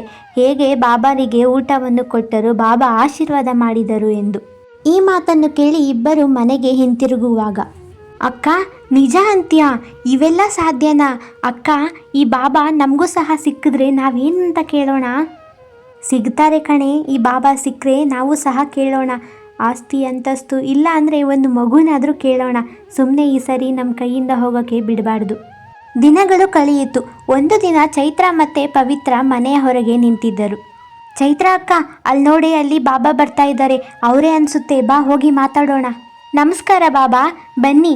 ನೀವು ನೋಡೋದಕ್ಕೆ ತುಂಬ ದಣದಿದ್ದೀರಾ ಅನಿಸುತ್ತೆ, ಆಯಾಸಗೊಂಡಿರ್ಬೋದು. ಬನ್ನಿ, ನಾನು ನಿಮಗೆ ಊಟವನ್ನು ಕೊಡ್ತೀನಿ. ಧನ್ಯವಾದ ಮಗಳೇ, ನನ್ನ ಮೇಲೆ ಗಮನ ಕೊಟ್ಟಿದ್ದಕ್ಕೆ. ಆದರೆ ನಾನು ಆಯಾಸವಾಗಿ ಇಲ್ಲ, ನನ್ನ ಹೊಟ್ಟೆ ತುಂಬಿದೆ. ನನಗೆ ಯಾವ ಹಸಿವು ಸಹ ಆಗಿಲ್ಲ. ಹಸಿವಾಗಿಲ್ವಾ? ಸರಿ ಬಾಬಾ, ಸರಿ, ನಮ್ಮ ಆಸೆನ ಪೂರ್ತಿ ಮಾಡಿ, ಅಷ್ಟೇ ಸಾಕು ನಮಗೆ. ನಮ್ಮ ಹತ್ರನೂ ಕೋರಿಕೆಗಳಿದ್ದಾವೆ, ನೀವು ನಮ್ಮ ಆಸೆನ ಪೂರ್ತಿ ಮಾಡಿ. ಹಾಂ ಬಾಬಾ, ನೀವು ಎಲ್ಲರ ಆಸೆ ಪೂರ್ತಿ ಮಾಡ್ತೀರಾ ಅಂತೆ. ನಮಗೆ ಗಂಡು ಮಗು ಬೇಕು, ನಮಗೂ ಗಂಡು ಸಂತಾನ ಆಗಬೇಕು ಅಂತ ನಮಗೆ ಆಶೀರ್ವಾದ ಮಾಡಿ ಬಾಬಾ, ಪ್ಲೀಸ್ ಬಾಬಾ. ಹೌದು, ನಾನು ಆಶೀರ್ವಾದ ಮಾಡ್ತೀನಿ. ಆದರೆ ಒಳ್ಳೆ ಮನಸ್ಸು, ಒಳ್ಳೆ ಉದ್ದೇಶ ಇರೋರಿಗೆ ಮಾತ್ರನೇ ಆಶೀರ್ವಾದ ಮಾಡ್ತೀನಿ. ಎಲ್ಲರಿಗೂ ಆಶೀರ್ವಾದ ಮಾಡೋಲ್ಲಮ್ಮ. ಬಾಬಾ, ಏನು ಹೇಳ್ತಾ ಇದ್ದೀರಾ ನೀವು? ಒಳ್ಳೆಯವ್ರಿಗೆ ಮಾತ್ರ ಆಶೀರ್ವಾದ ಮಾಡ್ತೀರಾ? ಮತ್ತು ಆ ಭಾಗ್ಯಗೆ ಮಾಡಿದ್ರಿ, ಅವಳು ದೊಡ್ಡ ಕಳ್ಳಿ, ನಮ್ಮ ಅತ್ತೆ ಒಡವೆನ ಕದ್ದಿದ್ಲು ಅವಳು, ಅಂಥವ್ಳಿಗೆ ಆಶೀರ್ವಾದ ಮಾಡಿದ್ದೀರಾ? ಮಗು, ನಾನು ಸುಮ್ಮನೆ ಇದ್ದೀನಿ ಅಂದ್ಬಿಟ್ಟು ನನ್ನ ತಾಳ್ಮೆನ ಪರೀಕ್ಷೆ ಮಾಡಬೇಡ. ನಿಮಗೆ ಈ ಜನ್ಮದಲ್ಲಿ ಗಂಡು ಮಗು ಆಗೋದಿಲ್ಲ. ನೀವು ಕದ್ದಿದ್ದೀರಾ, ಅವಳು ಇದನ್ನು ಕದ್ದಿಲ್ಲ. ನಿಮಗೆ ಗೊತ್ತು ನೀವು ಹೇಗೆ ಕದ್ರಿ ಅಂತ. ಈ ಸತ್ಯನ ನೀವೇ ಒಪ್ಕೊಳ್ಳಿ, ಇಲ್ಲ ಅಂದರೆ ನಿಮ್ಮ ಜೀವನ ಪೂರ್ತಿ ಕಷ್ಟನೇ ತುಂಬಿರುತ್ತದೆ. ಏನು, ಜೀವನ ಪೂರ್ತಿ ಕಷ್ಟನೇ ತುಂಬಿರುತ್ತಾ? ಮತ್ತು ನಮಗೆ ಗಂಡ್ಮಗು ಹುಟ್ಟಲ್ವಾ? ನಾವು ನಮ್ಮ ತಪ್ಪನ್ನು ಒಪ್ಕೊತೀವಿ ಬಾಬಾ, ನಮ್ಮನ್ನು ಕ್ಷಮಿಸ್ಬಿಡಿ ಬಾಬಾ, ನಮ್ಮಿಂದ ತಪ್ಪಾಯಿತು. ಹಾಂ ಬಾಬಾ, ನಮ್ಮನ್ನು ಕ್ಷಮಿಸ್ಬಿಡಿ, ನಮ್ಮ ತಪ್ಪು ನಾವು ಒಪ್ಕೊತೀವಿ. ನಾನು ಇನ್ನೆವತ್ತೂ ಇಂಥ ತಪ್ಪು ಮಾಡಲ್ಲ, ನಮ್ಮ ತಪ್ಪನ್ನು ನಾವು ತಿದ್ಕೊತೀವಿ, ನಮ್ಮನ್ನು ಕ್ಷಮಿಸ್ಬಿಡಿ ಬಾಬಾ. ಹಾಗೆಂದು ಹೇಳಿದ ತಕ್ಷಣ ಬಾಬಾ ಅವರನ್ನು ಕ್ಷಮಿಸಿ ಅಲ್ಲಿಂದ ಹೊರಟು ಹೋಗುತ್ತಾನೆ.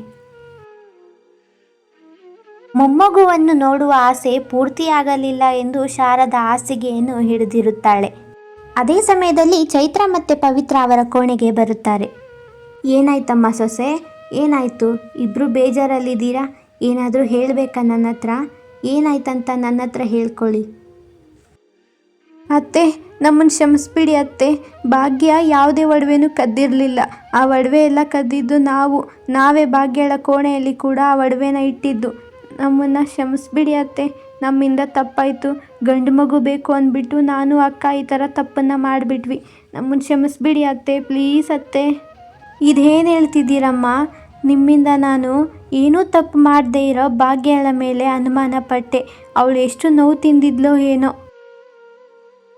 ಕ್ಷಮೆ ನನ್ನ ಹತ್ರ ಕೇಳೋದಲ್ಲ, ಭಾಗ್ಯ ಹತ್ರನೇ ನೀವು ಕ್ಷಮೆ ಕೇಳಬೇಕು. ಅವಳು ಕ್ಷಮಿಸಿದ್ರೇ ಇದಕ್ಕೆಲ್ಲ ಒಂದು ಪರಿಹಾರ. ನಡೀರಿ, ನಾವು ಭಾಗ್ಯಳ ಮನೆ ಹತ್ರ ಹೋಗೋಣ. ಹಾಗೆಂದು ಹೇಳಿ ಅತ್ತೆ ಮತ್ತು ಅವರ ಇಬ್ಬರು ಸೊಸೆಯಂದಿರು ಭಾಗ್ಯಳ ಮನೆಗೆ ಹೋಗುತ್ತಾರೆ. ಅತ್ತೆ, ಅಕ್ಕ, ಯಾಕೆ ಆಚೆ ಕಡೆ ನಿಂತ್ಕೊಂಡಿದ್ದೀರಾ? ಬನ್ನಿ ಒಳಗಡೆ ಹೋಗೋಣ. ಎಷ್ಟು ದಿನ ಆಯಿತು ನಿಮ್ಮನ್ನೆಲ್ಲ ನೋಡಿ. ಪಾಪು ಕೂಡ ನಿಮ್ಮನ್ನು ತುಂಬ ಮಿಸ್ ಮಾಡ್ಕೊತಿದ್ದ. ಬನ್ನಿ ಒಳಗಡೆ. ಸೊಸೆ, ನಾನು ನಿಮ್ಗೆ ಎಷ್ಟು ಅವಮಾನ ಮಾಡಿದ್ರು ನೀನು ಏನು ನಡೆದೇ ಇಲ್ಲ ಅನ್ನೋ ಥರ ಮಾತಾಡ್ತಾ ಇದೀಯಾ. ನನ್ನ ಕ್ಷಮಿಸ್ಬಿಡಮ್ಮ, ನನ್ನಿಂದ ತಪ್ಪಾಗ್ಬಿಡ್ತು, ನಿನ್ನ ಮೇಲೆ ಅನುಮಾನ ಪಟ್ಟೆ. ಅರೆ ಅತ್ತೆ, ನೀವು ಏನಕ್ಕೆ ಕ್ಷಮೆ ಕೇಳ್ತಾ ಇದ್ದೀರಾ? ನಾನು ಯಾವತ್ತೂ ನಿಮ್ಮನ್ನು ಅತ್ತೆ ಅಲ್ಲ, ನನ್ನ ಅಮ್ಮ ಥರ ನೋಡಿದ್ದೀನಿ. ತಾಯಿ ಯಾವತ್ತಾದರೂ ಮಕ್ಕಳ ಹತ್ರ ಕ್ಷಮೆ ಕೇಳ್ತಾರಾ? ಭಾಗ್ಯ, ಸಾರಿ ಭಾಗ್ಯ, ನಮ್ಮಿಂದ ತಪ್ಪಾಯಿತು. ಆ ಒಡವೆ ಎಲ್ಲ ಕದ್ದಿದ್ದು ನಾವೇ, ನಿನ್ನ ಮೇಲೆ ಹಾಕ್ಬಿಟ್ವಿ. ನಮ್ಮನ್ನು ಕ್ಷಮಿಸ್ಬಿಡು ಭಾಗ್ಯ, ಪ್ಲೀಸ್ ಕಣೆ. ಹಾಂ ಭಾಗ್ಯ, ನಮಗೆ ಗೊತ್ತು ನಾವು ಕ್ಷಮೆಗೆ ಲಾಯಕ್ಕಲ್ಲ ಅಂತ. ಆದರೂ ಸಹ ನಮ್ಮನ್ನು ಕ್ಷಮಿಸ್ಬಿಡು. ನಮ್ಮ ಈ ಪಶ್ಚಾತ್ತಾಪ ಜೀವನ ಪೂರ್ತಿ ಇರುತ್ತೆ. ಅರೆ ಅಕ್ಕ, ಇವೆಲ್ಲ ನೀವು ನಿಜವಾದ ಮನಸ್ಸಿನಿಂದ ಕೇಳ್ತಾ ಇದ್ದೀರಂದರೆ ನಾನು ನಿಮ್ಮನ್ನು ಕ್ಷಮಿಸ್ತೀನಿ. ಹಾಗೆಂದು ಹೇಳಿ ಎಲ್ಲರೂ ಖುಷಿ ಖುಷಿಯಾಗಿ ಜೀವನ ಮಾಡುತ್ತಾರೆ. ನದಿಯ ತೀರದಲ್ಲಿ ಇಬ್ಬರು ಸ್ನೇಹಿತರು ವಾಸ ಮಾಡ್ತಾ ಇದ್ರು. ಒಬ್ಬಳ ಹೆಸರು ಸಿಂಚನ, ಇನ್ನೊಬ್ಬಳ ಹೆಸರು ಸಮೀಕ್ಷಾ. ಸಿಂಚನ ಒಬ್ಬ ಬಡ ರೈತನನ್ನು ಮದುವೆ ಆಗ್ತಾಳೆ. ಆದರೆ ಸಮೀಕ್ಷಾ ಅದೇ ಊರಿನ ಶ್ರೀಮಂತ ವ್ಯಕ್ತಿಯನ್ನು ಮದುವೆ ಆಗ್ತಾಳೆ. ಶ್ರೀಮಂತನನ್ನು ಮದುವೆಯಾದ ಅಂದ ಅಹಂಕಾರ ಸಹ ಅವಳಲ್ಲಿ ತುಂಬಿರ್ತದೆ. ಸಮೀಕ್ಷಾ, ಅಂತೂ ಇಂತೂ ನನ್ನ ವ್ಯಾಪಾರದಲ್ಲಿ ಯಶಸ್ವಿ ಸಿಕ್ಕಿದೆ. ಮನೆಯಲ್ಲಿ ಹೋಮ ಇಟ್ಕೊತಾ ಇದ್ದೀವಿ ಅಲ್ವಾ, ನಿನ್ನ ಸ್ನೇಹಿತೆ ಸಿಂಚನಳನ್ನು ಕರೆಯೋದಿಲ್ವಾ ನೀನು? ಅಯ್ಯೋ ರಮೇಶ್, ಏನು ಮಾತಾಡ್ತಾ ಇದೀಯ ನೀನು? ಸಿಂಚನನ ಮನೆಗೆ ಕರೆಸೋದಾ? ಅವಳು ಸ್ಕೂಲಲ್ಲಿದ್ದಾಗಷ್ಟೇ ನನ್ನ ಫ್ರೆಂಡು, ಬಟ್ ಇವಾಗ ಅವಳು ಬಡ ಕುಟುಂಬದವಳು, ಅವಳನ್ನ ಕರೆಸಲ್ಲ ನಾನು. ಹೋ ಹೌದಾ? ಬಡವರು ಶ್ರೀಮಂತರು ಅಂತ ಭೇದ ಭಾವ ಮಾಡಬಾರ್ದು. ಫ್ರೆಂಡ್ಶಿಪ್ಪಲ್ಲಿ ಇವ್ಯಾವೂ ಬರಬಾರ್ದು ಗೊತ್ತಾ? ನೀನು ಯಾಕೆ ಈ ಥರ ಎಲ್ಲ ಯೋಚನೆ ಮಾಡ್ತಾ ಇದೀಯಾ? ಸಮೀಕ್ಷಾ ಈ ಮಾತಿಗೆ ಕೋಪಗೊಂಡು ಅಲ್ಲಿಂದ ಹೊರಟೋಗ್ತಾಳೆ. ಸಿಂಚನ ಅಂತ ಬಡು ಫ್ರೆಂಡು ನನಗಿದ್ದಾಳೆ ಅಂತಂದರೆ ಊರಲ್ಲಿ ನನಗೆ ಮರ್ಯಾದೆ ಇರಲ್ಲ, ಅದಕ್ಕೆ ನಾನೆಲ್ಲ ಕರೆಸೋಲ್ಲ. ಒಂದು ದಿನ ಬೆಳಗ್ಗೆ ಸಿಂಚನ ಅವಳ ಮನೆಯ ಅಂಗಳದಲ್ಲಿ ಕಸವನ್ನು ಗುಡಿಸುತ್ತಾ ಇರುತ್ತಾಳೆ. ಅಷ್ಟರಲ್ಲಿಯೇ ಊರಿನ ಇಬ್ಬರು ಮಹಿಳೆಯರು ಚೆನ್ನಾಗಿ ರೆಡಿ ಆಗಿಬಿಟ್ಟು ಅಲ್ಲಿ ಬರ್ತಾರೆ. ಸಿಂಚನ, ಏನು ನೀನು ಇನ್ನೂ ಕಸ ಗುಡಿಸ್ತಾ ಇದೆಯಾ? ನೀನು ಬರೋದಿಲ್ವಾ? ನಾವೆಲ್ಲ ನೋಡು ಆಗಲೇ ರೆಡಿಯಾಗಿದ್ದೀವಿ, ಬಾ ಹೋಗೋಣ. ರೆಡಿನಾ? ಎಲ್ಲಿಗೆ ಹೋಗೋಣ? ಏನಂತ ಇದ್ದೀರಾ ನೀವು? ನನಗೇನೂ ಅರ್ಥ ಆಗ್ತಾ ಇಲ್ಲ. ಎಲ್ಲಿಗೆ ಹೋಗ್ತಾ ಇರೋದು? ಹೌದು, ನೀವು ಇಷ್ಟೊಂದು ಚೆನ್ನಾಗೆಲ್ಲ ರೆಡಿಯಾಗಿದ್ದೀರಾ? ಅರೆ ಯಾಕೆ ಸಿಂಚನ, ನಿನಗೆ ಗೊತ್ತಿಲ್ವಾ? ಊರವ್ರನ್ನೆಲ್ಲ ಕರೆದಿದ್ದಾಳೆ ನಿನ್ನ ಫ್ರೆಂಡ್ ಸಮೀಕ್ಷಾ. ಅವ್ರ ಮನೆಯಲ್ಲಿ ಇವತ್ತು ಹೋಮನ ಇಟ್ಕೊಂಡಿದ್ದಾರೆ, ನಿನ್ನನ್ನು ಕರೆದಿಲ್ವಾ? ಓಹ್ ಸಾರಿ, ನಾನು ಆ್ಯಕ್ಚುಲಿ ಮರ್ತೋಗ್ಬಿಟ್ಟೆ. ಕೆಲಸ ಇಷ್ಟೊಂದಿತ್ತು ಅಲ್ವಾ, ಅದಕ್ಕೆ ಮರ್ತೋಗ್ಬಿಟ್ಟೆ. ನೀವು ಹೊರಡಿ, ನಾನು ತಯಾರಾಗಿಬಿಟ್ಟು ಆಮೇಲೆ ಬರ್ತೀನಿ. ಹಾಂ ಸರಿ ಸಿಂಚನ, ನಾವು ಹೋಗ್ತೀವಿ. ನೀನೆಲ್ಲ ಕೆಲಸ ಮುಗಿಸ್ಬಿಟ್ಟು ಆರಾಮಾಗೆ ಬಾ. ಹಾಗೆಂದು ಹೇಳಿ ಊರಿನ ಇಬ್ಬರು ಮಹಿಳೆಯರು ಅಲ್ಲಿಂದ ಹೊರಟು ಹೋಗುತ್ತಾರೆ. ಅವರ ಹೋದ ನಂತರ ಸಿಂಚನ ಆಲೋಚನೆಗೆ ಒಳಗಾಗುತ್ತಾಳೆ.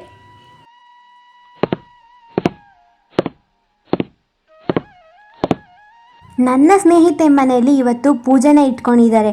ಅವಳು ನನ್ನನ್ನು ಕರೆದಿಲ್ಲ ಅಂದರೆ ಕೆಲಸದ ಒತ್ತಡದಲ್ಲಿ ಮರ್ತೋಗಿದ್ದಾಳೆ ಅನಿಸುತ್ತೆ. ನಾನೇ ಹೋಗ್ತೀನಿ. ಸತೀಶ್, ನಾನು ಸಮೀಕ್ಷಾಳ ಮನೆಗೆ ಹೋಗ್ತಾ ಇದ್ದೀನಿ. ಇವತ್ತು ಅವಳ ಮನೆಯಲ್ಲಿ ಪೂಜೆ ಇದೆ ಅಂತೆ, ಅದಕ್ಕೆ ಹೋಗ್ಬಿಟ್ಟು ಬರ್ತೀನಿ. ಮನೆ ಕಡೆ ಜೋಪಾನ, ಸರಿನಾ? ಸಿಂಚನ, ನಿನ್ನ ಫ್ರೆಂಡು ನಿನ್ನನ್ನು ಇನ್ವಿಟೇಷನ್ ಕೊಟ್ಟು ಕರೆದಿದ್ಲಾ? ಊರವ್ರನ್ನೆಲ್ಲ ಕರೆದಿದ್ಲು, ಆದರೆ ನಿನ್ನನ್ನು ಮಾತ್ರ ಕರೆದಿಲ್ಲ. ನೀನು ಹೋದರೆ ಇದು ಸರಿಯಾಗಿರುತ್ತಮ್ಮ? ರಾಹುಲ್, ಅವಳು ನನ್ನ ಫ್ರೆಂಡು. ನಾನು ಹೋದರೆ ಅವಳು ತುಂಬಾ ಖುಷಿ ಪಡ್ತಾಳೆ. ಏನಕ್ಕೆ ಕರೆದಿಲ್ಲ ಅಂದರೆ ಅವಳು ಕೆಲಸದ ಒತ್ತಡದಲ್ಲಿ ಬ್ಯುಸಿಯಾಗಿದ್ಲು ಏನೋ ಅನಿಸುತ್ತೆ. ಸರಿ ಸಿಂಚನ, ಹೋಗ್ಬಿಟ್ಟು ಬಾ. ಆದರೆ ನಿನಗೆ ಅಲ್ಲಿ ಅವಮಾನ ಆಯಿತು ಅಂದರೆ ಸ್ವಲ್ಪ ಸಮಯ ಕೂಡ ಅಲ್ಲಿ ನಿಂತ್ಕೊಂಬೇಡ, ಸರಿನಾ? ಕರೀದೇ ಇರೋ ಜಾಗಕ್ಕೆ ಹೋಗಬಾರ್ದು. ಆದರೂ ಹುಷಾರು. ಅಯ್ಯೋ ರಾಹುಲ್, ನೀನು ಚಿಂತೆ ಪಡಬೇಡ. ಅವಳು ನನ್ನ ಗೆಳತಿ, ನನಗೆ ಆ ಥರ ಎಲ್ಲ ಅವಮಾನ ಸಹ ಮಾಡೋದಿಲ್ಲ. ನಾನು ಹೋಗ್ಬಿಟ್ಟು ಬರ್ತೀನಿ, ಸರಿನಾ? ಮನೆ ಕಡೆ ಹುಷಾರು. ಹಾಗೆಂದು ಹೇಳಿ ಸಿಂಚನ ಅವಳ ಗಂಡನನ್ನು ಒಪ್ಪಿಸಿ ಅಲ್ಲಿಂದ ಸಮೀಕ್ಷಾಳ ಮನೆಗೆ ಹೊರಡುತ್ತಾಳೆ.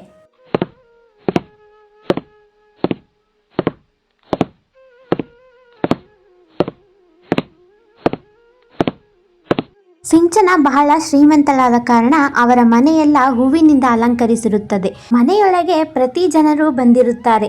ಎಲ್ಲರೂ ಹೊಸ ಹೊಸ ಸೀರೆಗಳು ಮತ್ತೆ ಒಡವೆಗಳನ್ನು ಧರಿಸಿದ್ದರು. ಸಮೀಕ್ಷಾ ಹೋಮದಲ್ಲಿ ಕುಳಿತಿರುತ್ತಾಳೆ. ಸಡನ್ ಆಗಿ ಸಿಂಚನನನ್ನು ನೋಡುತ್ತಾಳೆ. ನೋಡಿದ ತಕ್ಷಣವೇ ಅವಳಿಗೆ ಕೋಪ ಬರುತ್ತದೆ. ಅವಳು ಅವಳ ಗಂಡನ ಹತ್ತಿರ ಹೇಳುತ್ತಾಳೆ, ರಮೇಶ್, ನಾನು ಸ್ವಲ್ಪ ಹೊರಗಡೆ ಹೋಗ್ಬಿಟ್ಟು ಬರ್ತೀನಿ, ಸರಿನಾ? ಹಾಗೆಂದು ಹೇಳಿ ಸಿಂಚನ ಅವಳ ಗಂಡನ ಹತ್ತಿರ ಪರ್ಮಿಷನ್ ಕೇಳಿ ಅಲ್ಲಿಂದ ಹೋಗುತ್ತಾಳೆ. ಸಮೀಕ್ಷಾ ಮನೆಯೊಳಗೆ ಕುಂತಿರುವ ಜನರನ್ನು ನೋಡಿ ಆಶ್ಚರ್ಯಗೊಳ್ಳುತ್ತಾಳೆ.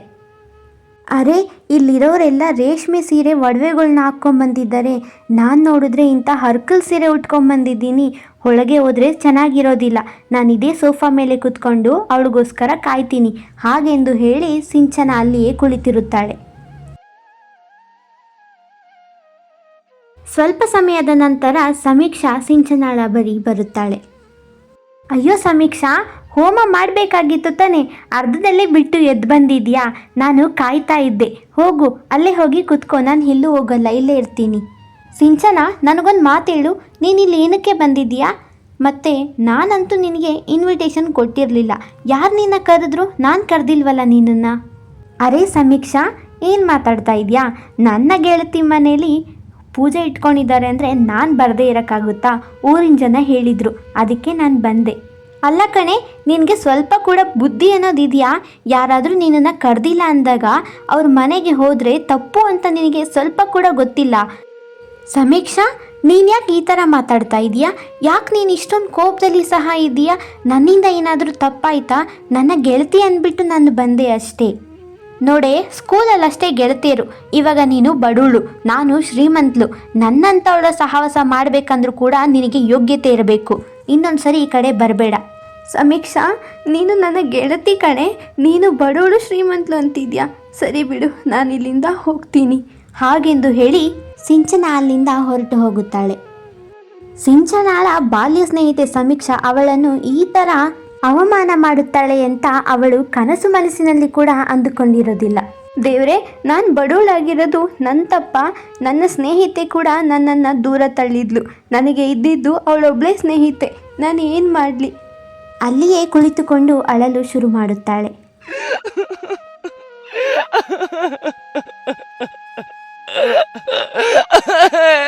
ಅಷ್ಟರಲ್ಲಿಯೇ ನೀರಿನಿಂದ ಒಬ್ಬ ಅಪ್ಸರೆ ಉತ್ಪತ್ತಿಯಾಗುತ್ತಾಳೆ. ಇಂಚನ ಆ ಅಪ್ಸರೆಯನ್ನು ನೋಡಿ ಗಾಬರಿಗೊಳ್ಳುತ್ತಾಳೆ.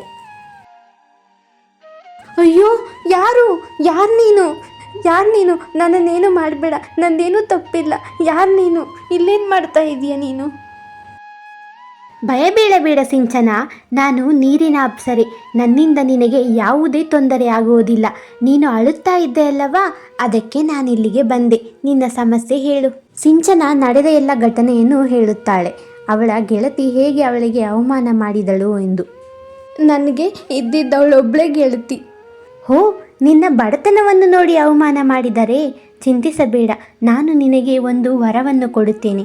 ನಿನ್ನ ಮನಸ್ಸು ಬಹಳ ಶುದ್ಧವಾದದ್ದು ಹಾಗೆಂದು ಹೇಳಿ ಒಂದು ಅದ್ಭುತವಾದ ಶಿವಲಿಂಗವನ್ನು ತೆಗೆದುಕೊಂಡು ಬಂದು ಸಿಂಚನಾಳ ಕೈಯಲ್ಲಿ ಕೊಡುತ್ತಾಳೆ. ಸಿಂಚನ, ಇದು ಸಾಮಾನ್ಯವಾದ ಶಿವಲಿಂಗವಲ್ಲ, ಇದು ಒಂದು ಮಾಯಾವಿ ಶಿವಲಿಂಗ.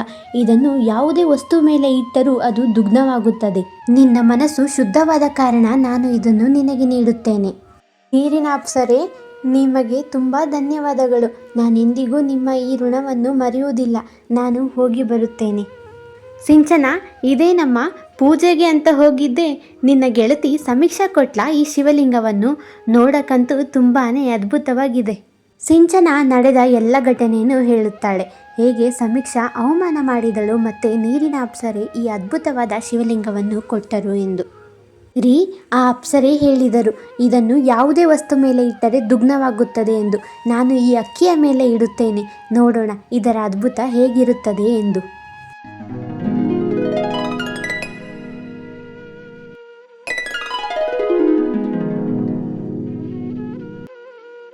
ಸಿಂಚನ, ಇದಂತೂ ಅದ್ಭುತ. ನಾವು ಕೇವಲ ಒಂದು ಬಟ್ಟಿಲು ಅಕ್ಕಿಯ ಮೇಲೆ ಇಟ್ಟವೆ, ಆದರೆ ನಮಗೆ ಮೂಟೆ ಮೂಟೆ ಅಕ್ಕಿಗಳು ಸಿಕ್ಕಿದೆ. ಇದರಿಂದ ಜನರ ಸಹಾಯ ಸಹ ಆಗುತ್ತದೆ. ಹೌದು ರೀ, ಇದು ಅದ್ಭುತವಾದ ಶಿವಲಿಂಗ. ಇದರಿಂದ ನಾವು ಜನರಿಗೆ ಸಹ ಸಹಾಯ ಮಾಡೋಣ ಮತ್ತು ನಮ್ಮ ಹೊಟ್ಟೆ ಕೂಡ ತುಂಬಿಸಿಕೊಳ್ಳೋಣ.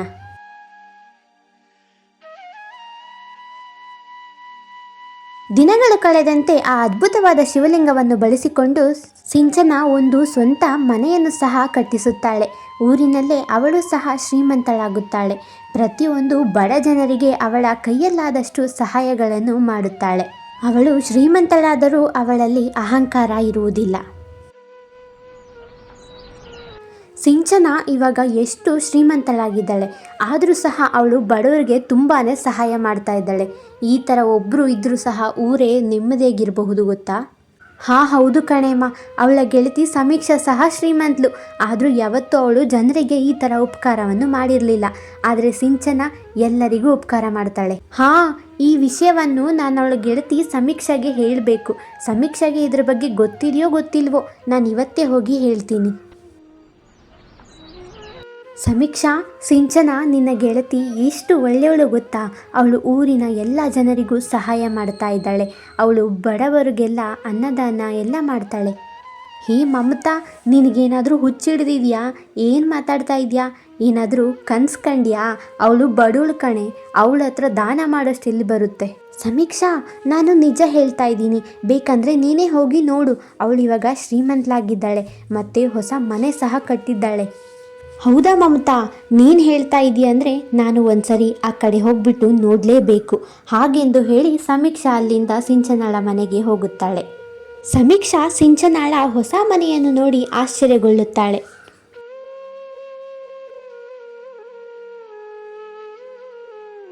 ಇದೇನಿದು? ನನ್ನ ಕಣ್ಣಲ್ಲಿ ನಾನೇ ನಂಬೋಕ್ಕಾಗ್ತಾ ಇಲ್ಲ. ಇದೆಲ್ಲ ಹೇಗೆ ಸಾಧ್ಯ? ನಾನು ಈಗಲೇ ಒಳಗಡೆ ಹೋಗಿ ಅವಳ ಹತ್ರ ಇದ್ರ ಬಗ್ಗೆ ತಿಳ್ಕೊತೀನಿ. ಸಿಂಚನ, ನಿನಗೆ ಉಡೋದಕ್ಕೆ ಸಹ ಸರಿಯಾದ ಬಟ್ಟೆ ಇರ್ತಿರ್ಲಿಲ್ಲ. ನಿನ್ನ ಗಂಡ ಅಂತೂ ಬಡ ರೈತ. ಅವರು ಹೇಗೆ ಇಷ್ಟೊಂದು ದೊಡ್ಡ ಮನೆಯನ್ನು ಕಟ್ಟಿಸೋಕ್ಕೆ ಸಾಧ್ಯ? ಸಮೀಕ್ಷಾ, ಇವೆಲ್ಲ ಆ ದೇವರ ಕೃಪೆ.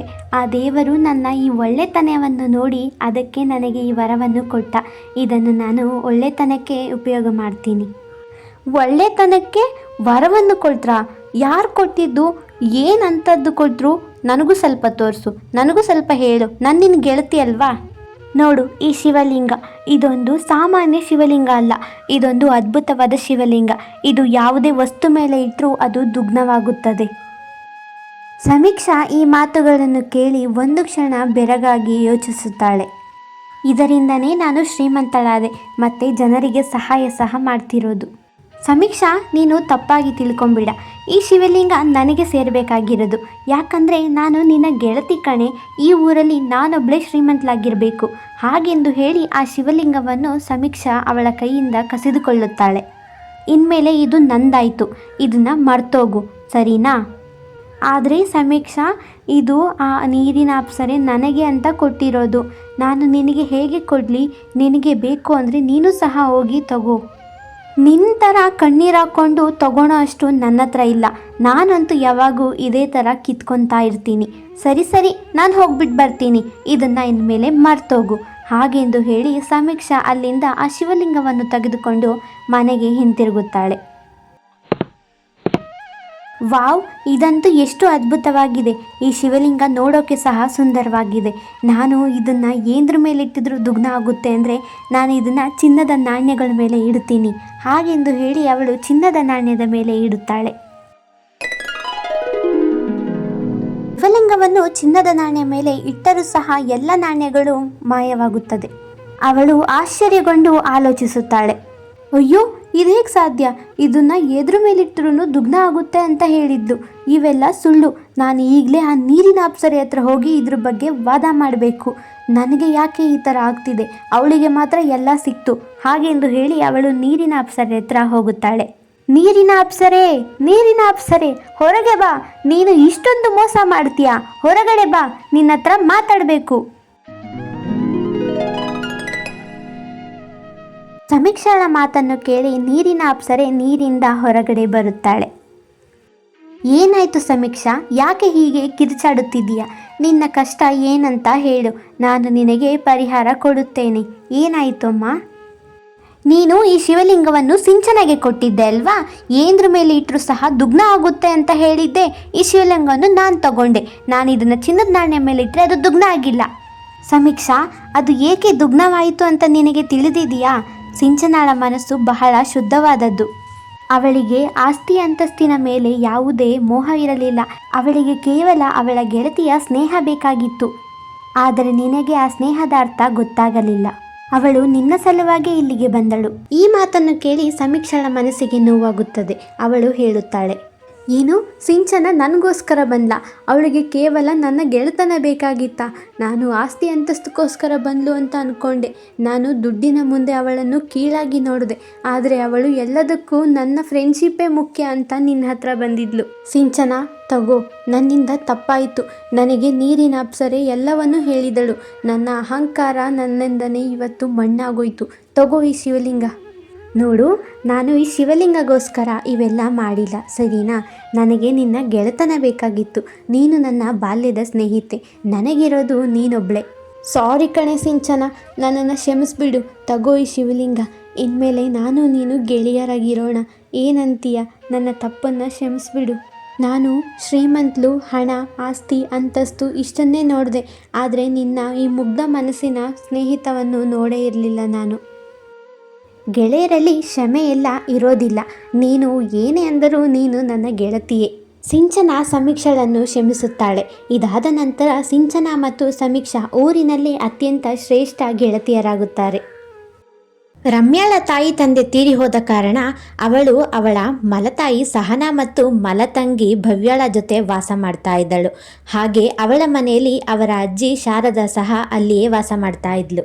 ರಮ್ಯಾಳ ಮಲತಾಯಿ ಮತ್ತು ಮಲತಂಗಿಗೆ ರಮ್ಯಾ ಅಂದರೆ ಸ್ವಲ್ಪ ಕೂಡ ಆಗ್ತಾ ಇರಲಿಲ್ಲ. ಅವಳ ಅಜ್ಜಿ ಮಾತ್ರ ರಮ್ಯಾನ ತುಂಬ ಕೇರ್ ಮಾಡ್ತಾ ಇದ್ರು. ಅಂದು ಬೆಳಗಿನ ಜಾವ 6 ಗಂಟೆ ಆಗಿತ್ತು. ರಮ್ಯಾ ಇನ್ನೂ ಸಹ ನಿದ್ದೆಯಲ್ಲಿ ಮುಳುಗಿದ್ದಳು. ಅಷ್ಟರಲ್ಲಿಯೇ ಅವಳ ಮಲತಾಯಿ ಸಹನಾ ಬಂದು ರಮ್ಯಾಳನ್ನು ಎಬ್ಬಿಸಿದಳು. ರಮ್ಯಾ, ಎದ್ದಳು. ಈ ಮಾತನ್ನು ಕೇಳಿ ರಮ್ಯಾ ಎದ್ದು ಕುಳಿತಳು. ಹಾಗೆ ಅವಳ ತಾಯಿ ಹೇಳುತ್ತಾಳೆ, ಎಷ್ಟೊತ್ತು ಮಲ್ಕೊತೀಯ ರಮ್ಯಾ? ಹೋಗು, ಅಟ್ಟಿ ಕಸ ಗುಡಿಸು. ನನ್ನ ಮಗಳು ಎದ್ದಳಷ್ಟರಲ್ಲೇ ಅಡುಗೆ ಎಲ್ಲ ಮಾಡಿ ಮುಗಿಸ್ಬೇಕು ನೀನು. ಇದೇ ಥರ ಮಲ್ಕೊಂಡು ಸೋಮೇರಿ ಆಗೋತೀಯ ನೀನು. ಹೋಗು, ಬೇಗ ಕೆಲಸ ಶುರು ಹಚ್ಕೋ. ಎಲ್ಲ ಕೆಲಸವೂ ರಮ್ಯಾಳಿಗೆ ಹೇಳುತ್ತಿದ್ದಳು. ಸೊಸೆ, ನೀನು ತಪ್ಪು ಮಾಡ್ತಾ ಇದೆಯಮ್ಮ.